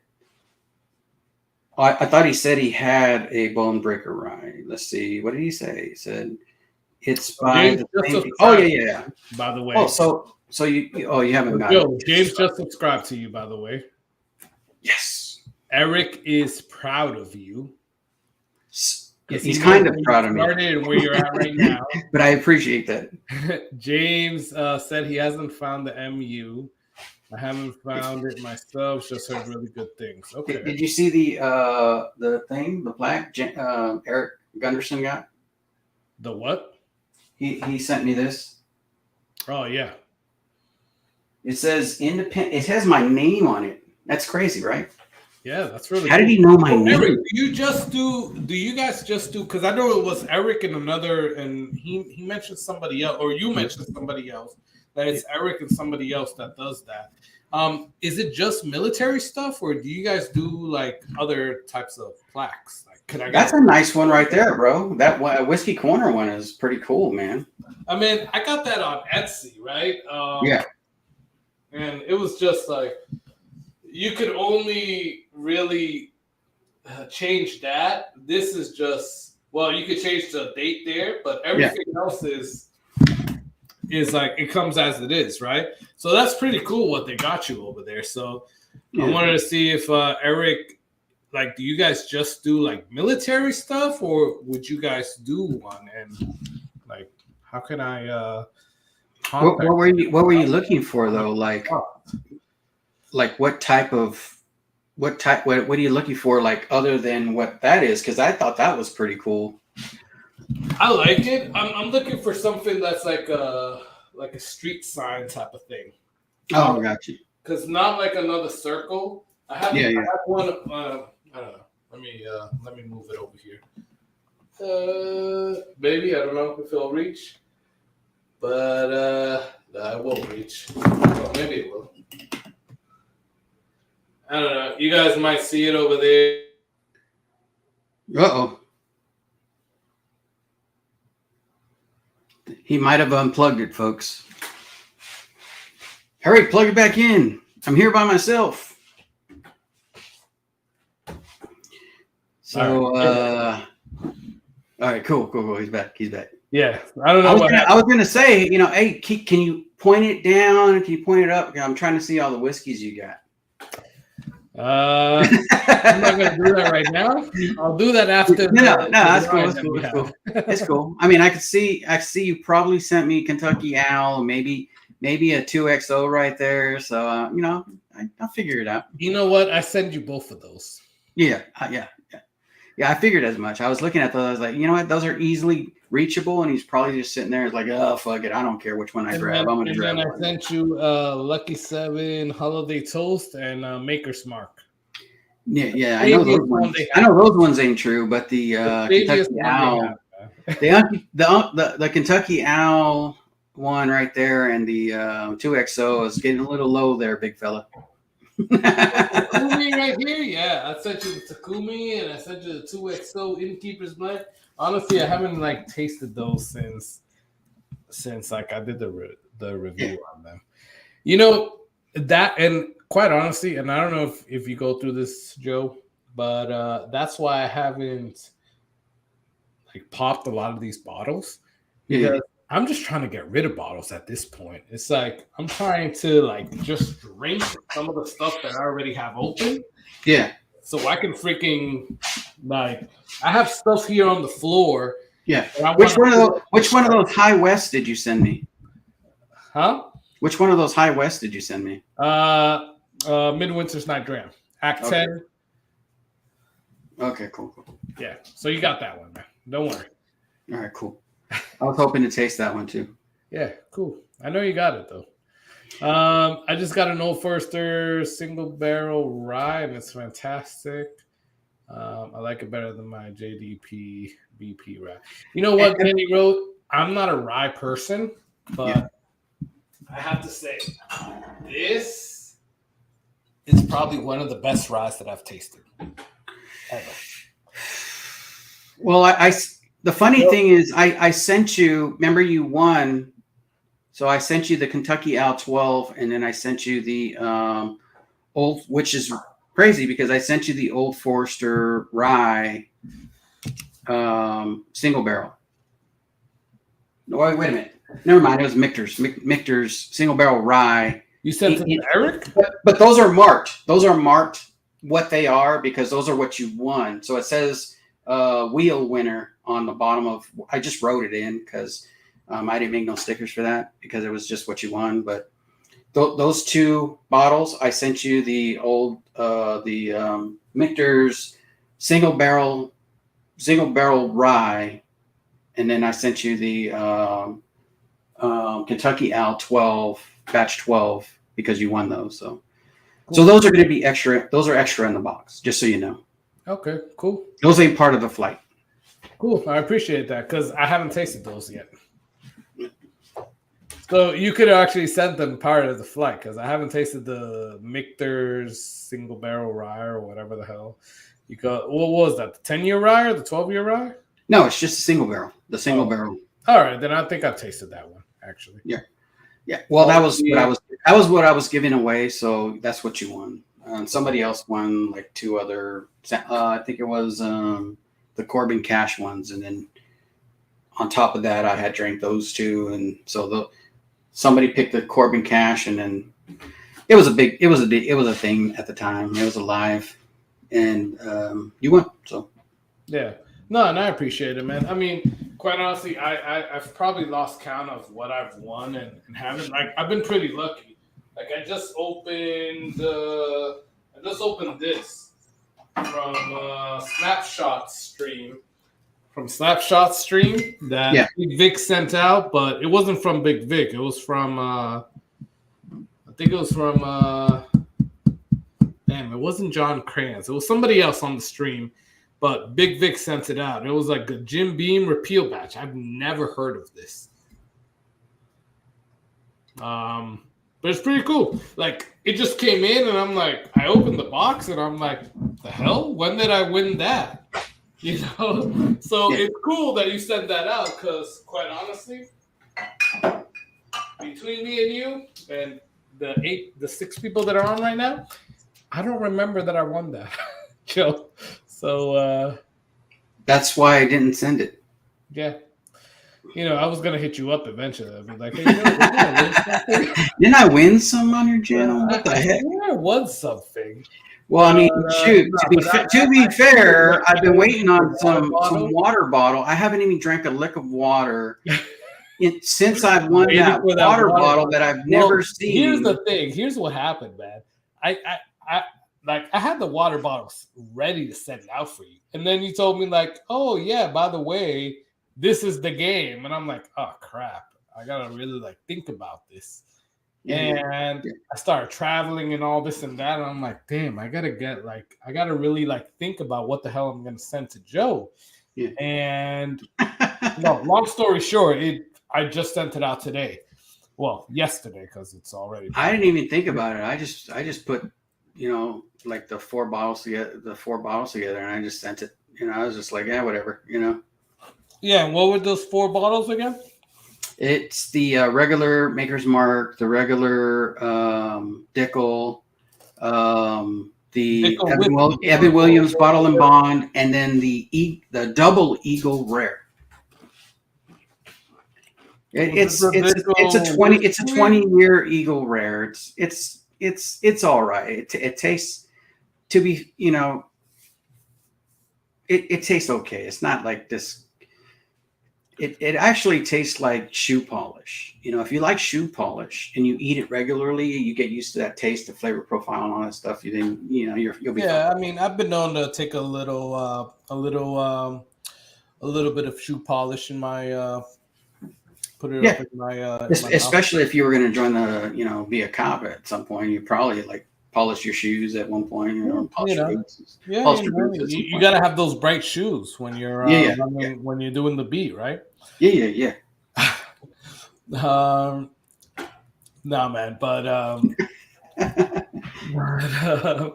I don't know if I don't know.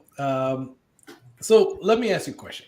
Oh yeah. Do you see a lot of those allocated bottles over there? Is that what it is? I know supposedly you don't pay over 40 for anything, but do you really like where you at in California? You're in California, right? Yes. All right. So where you're at in California, do you see a lot of bottles that I don't see here? Because you're talking about bottles that are like in like gas stations, and I'm like, damn, I don't even see that in liquor stores here. Yeah, no.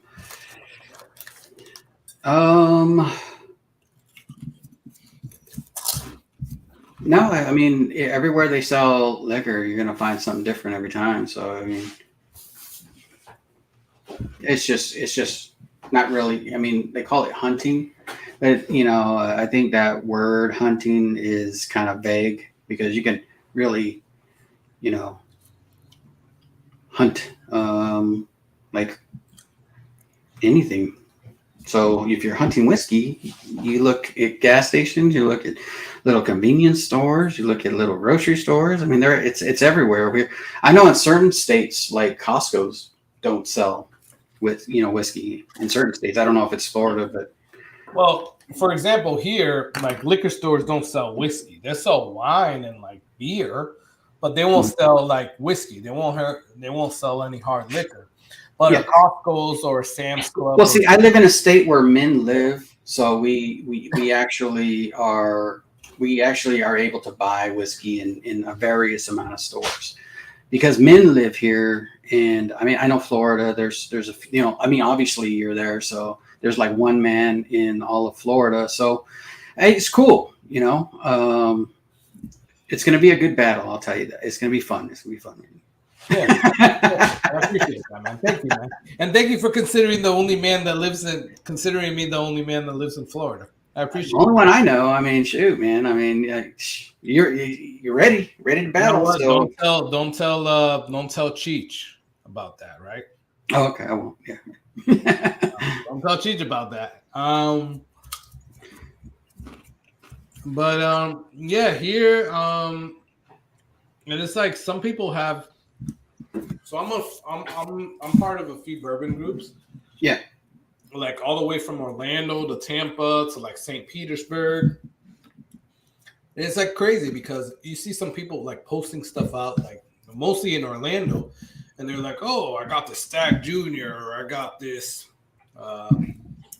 Joseph Magnus cigar blend." Like those two things are like really hard to find here, and we're like, and I'm like seeing this, and I'm like, "The hell did you get that?"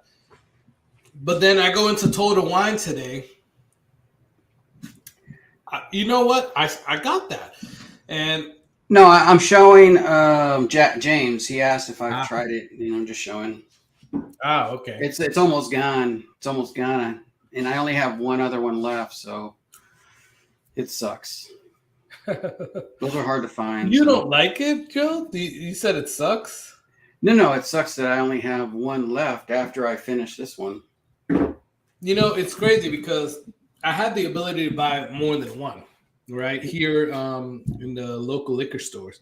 And I only bought one because, they're like $75. And at that time, I didn't want to buy more than one. Yeah. And I bought one. I didn't know how it was going to be. I got it here. I loved it. Yeah. I went back to that liquor store and they were all out.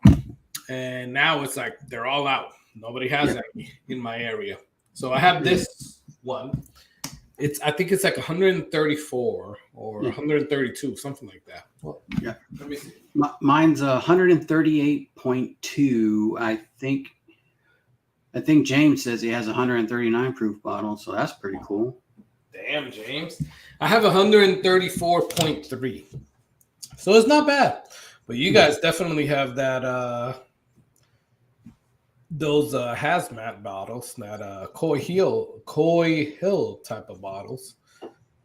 Yeah, well, I have a Coy Hill too, so you see, but I can't get that around here.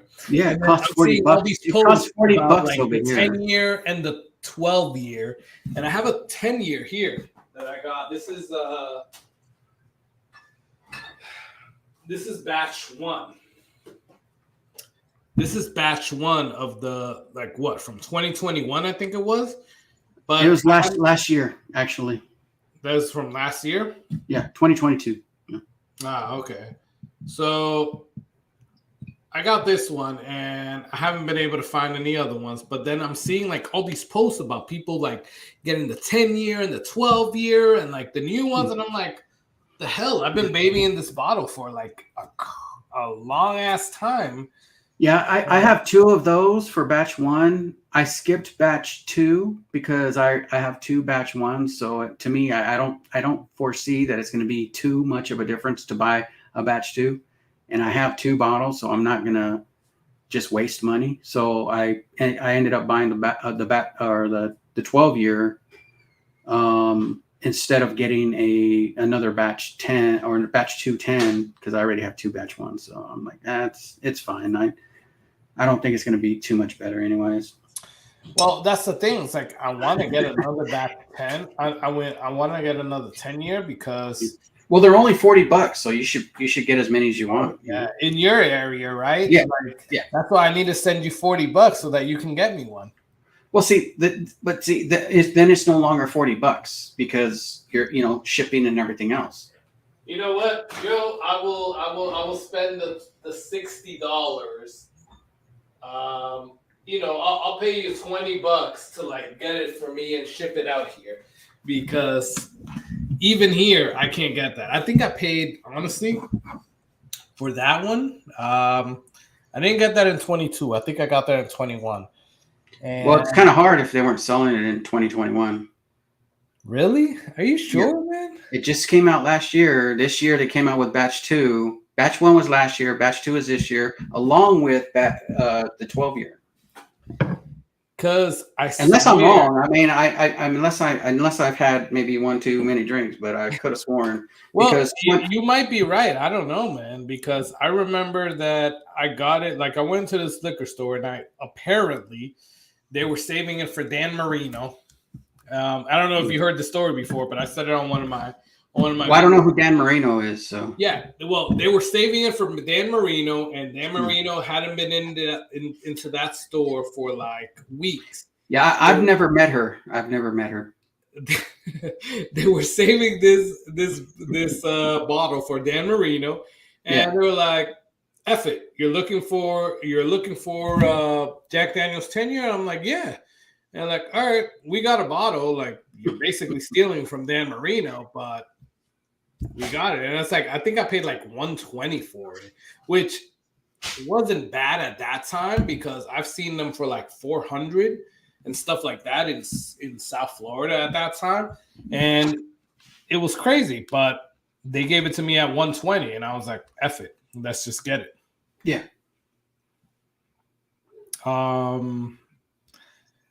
But yeah, Dan Marino apparently lost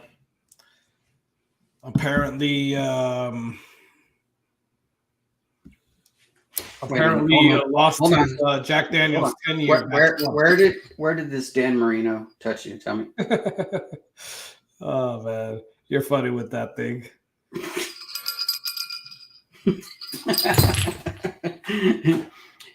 you know, like now, Dan Marino got. when Did you know that Dan Marino, before one of the playoff games, actually got kidnapped? He was tied up. Luckily, Ace Ventura, helped him, saved him. Him and the dolphin that actually kicked through the uprights, and then Einhorn and Finkel. I forgot which one it is. Wait a minute. Einhorn was Finkel, and so yeah, it was a big old thing. I don't know if you've heard of it when that happened, but it was a big deal at the time. I didn't, man, because I wasn't. I'm still not a Dolphins fan, quite honestly. Gotcha. I'm a Patriots fan because I'm from Boston, right? Even though they suck right now, I'm still a Patriots fan, right? Yeah. Did you know the first football game I went to was actually the Dolphins versus the Rams? Oh yeah, nice. That's the first game I've ever seen live. So and I'm not a fan of either. Was that? How long ago was that? I think I was like. I think I had to be like 8, 9, 10 years old, something like that. I was really young. A friend of the family was going to go watch the game, and they took us with them to go watch it. Me and my sister. Nice. Yeah, so it was fun. That's awesome. And I'm assuming, well, the Rams, I don't think at that point were any good. Now they're good, or at least in the last few years they were good. But who won at that time? Do you remember? Because the Dolphins have sucked for a long time. No, I think the Dolphins won. Okay. The crazy thing is that even though they suck, the Dolphins always beat the Patriots. At least when the Patriots were good, they used to always beat the Patriots. Because they were Dolphins fans. That's why we went to go watch the game. And I was a Cowboys fan. Since I was a kid, but I went because I've never been to a football game before, so they took us. So why were you a Cowboys fan? Was it because of like Emmitt Smith and Troy Aikman? No, I was born. I was like, I accidentally got cut one time when I was a baby, and there was like blue blood coming out, and they were like, "Yeah, this is a Cowboys fan right here." I was like, "Yeah, I was a baby, and the first words were, go Cowboys." I was like, my parents were like shocked. They're like, "That's it? That's your first words?" I was like, "That's awesome." So Joe, I gotta prove you wrong, man. Yeah. I swear I bought this bottle in 2021. Okay. And here you go. Breaking Bourbon.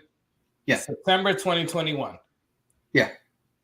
So that was batch 1 of the Jack Daniels 10-year.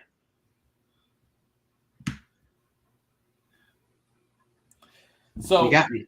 Not to prove you wrong, just to prove myself that I'm not going crazy. Yeah. Because I swear I got it like in October, November. I remember them telling me that it's like, yo, we've been waiting for this bottle. We've been waiting for Dan Marino to come and get this bottle for a couple of weeks. This just came out. So yeah, we'll sell it to you for $125 or whatever, or $120 actually, I think it was. So I was like, when you said it was 2022, I'm like, I don't know if it was 2022. Now I don't remember when I bought it. I was just messing around, but that's why I said if somebody knows for sure when it came out. Well, now we know because I remember I bought it when it just hit the shelves. Like they didn't even know what it was, and it was in a box on the floor, and I asked him. I said, how much is the bottle? And he's like, oh, we haven't put it out yet. I don't know how much we're going to charge for it. And So I was like, well, I want to buy one at least, you know. And they're like, so they charged me like $80 or something like that. Damn. Yeah, And that was the first time and the last time I ever spent more than $40. I was like, fine, I'll buy it because they didn't know the prices at the time, so they just made it up. And that was like the first and last time I was like, all right, I'm gonna get it. And the funny thing is, they gave me a coupon for the store for $40. So I actually did pay $40 for it because they gave me a coupon for $40. I had this for $40, so I still had, you know, it was like they just gave me the money back, really. So I actually did only pay $40 for this one. all right, all right, Joe. If you say so, man. If you say so. I'm just saying, I gotta send you a few $40 so you can get some of these bourbons for me. Thank you, Tater. Appreciate you, man. check out Joe's review on JD single barrel proof rye. I'm assuming that's the rye, right? Yeah, a few months ago. Yep. All right, perfect. That's awesome. And Tater Dom also paid $40 for it. Yeah. Well, see, I mean, he lets me know. Like Tater Dom let me know where Hardin's Creek Claremont was, and he didn't realize that they were $40. And he goes, "Hey, I think they have one left." And I think because it was the last one, they were like, "Yeah, just go ahead and take it, $40." And I'm like, "Oh."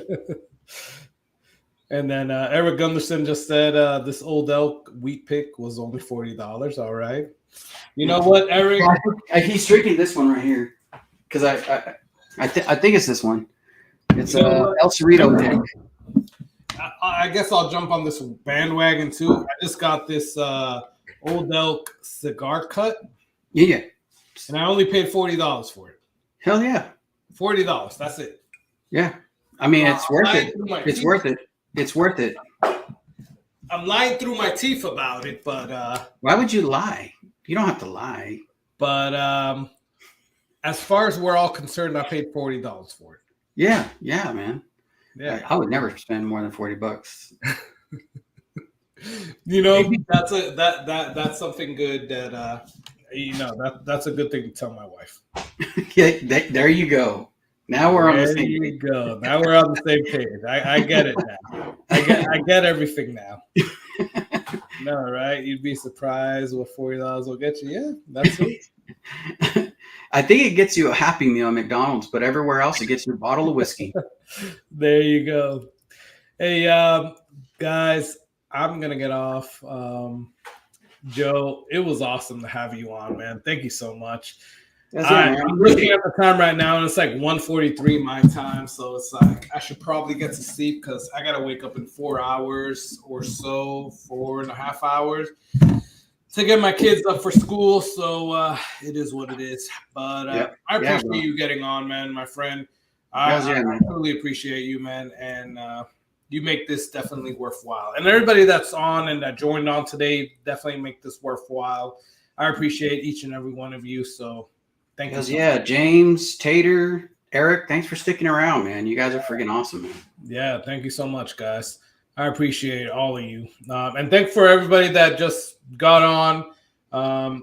Like I said, I know there's a lot of channels on Wednesdays. Like nowadays, like 30 million channels go on at one time or on one night. So it takes, you got a lot to choose from. So I appreciate each and every one of you getting on. And Joe, thank you so much again. And I guess that's it. Yeah. Next week, Friday, we're gonna see Joe get taken off of his throne. High horse. His throne a little bit there. Okay, high horse throne. But he loses. I usually spend an hour on the throne. My wife. Check it out, Independent Joe. 10 p.m. Eastern, 7 p.m. Pacific on the Independent Joe channel. We're going to do a blind flight. Check it out. And looking forward to that, Joe, and everybody else. And Joe, cheers. Appreciate it, every one of you. Thanks, guys. Cheers, everybody. Have a good night.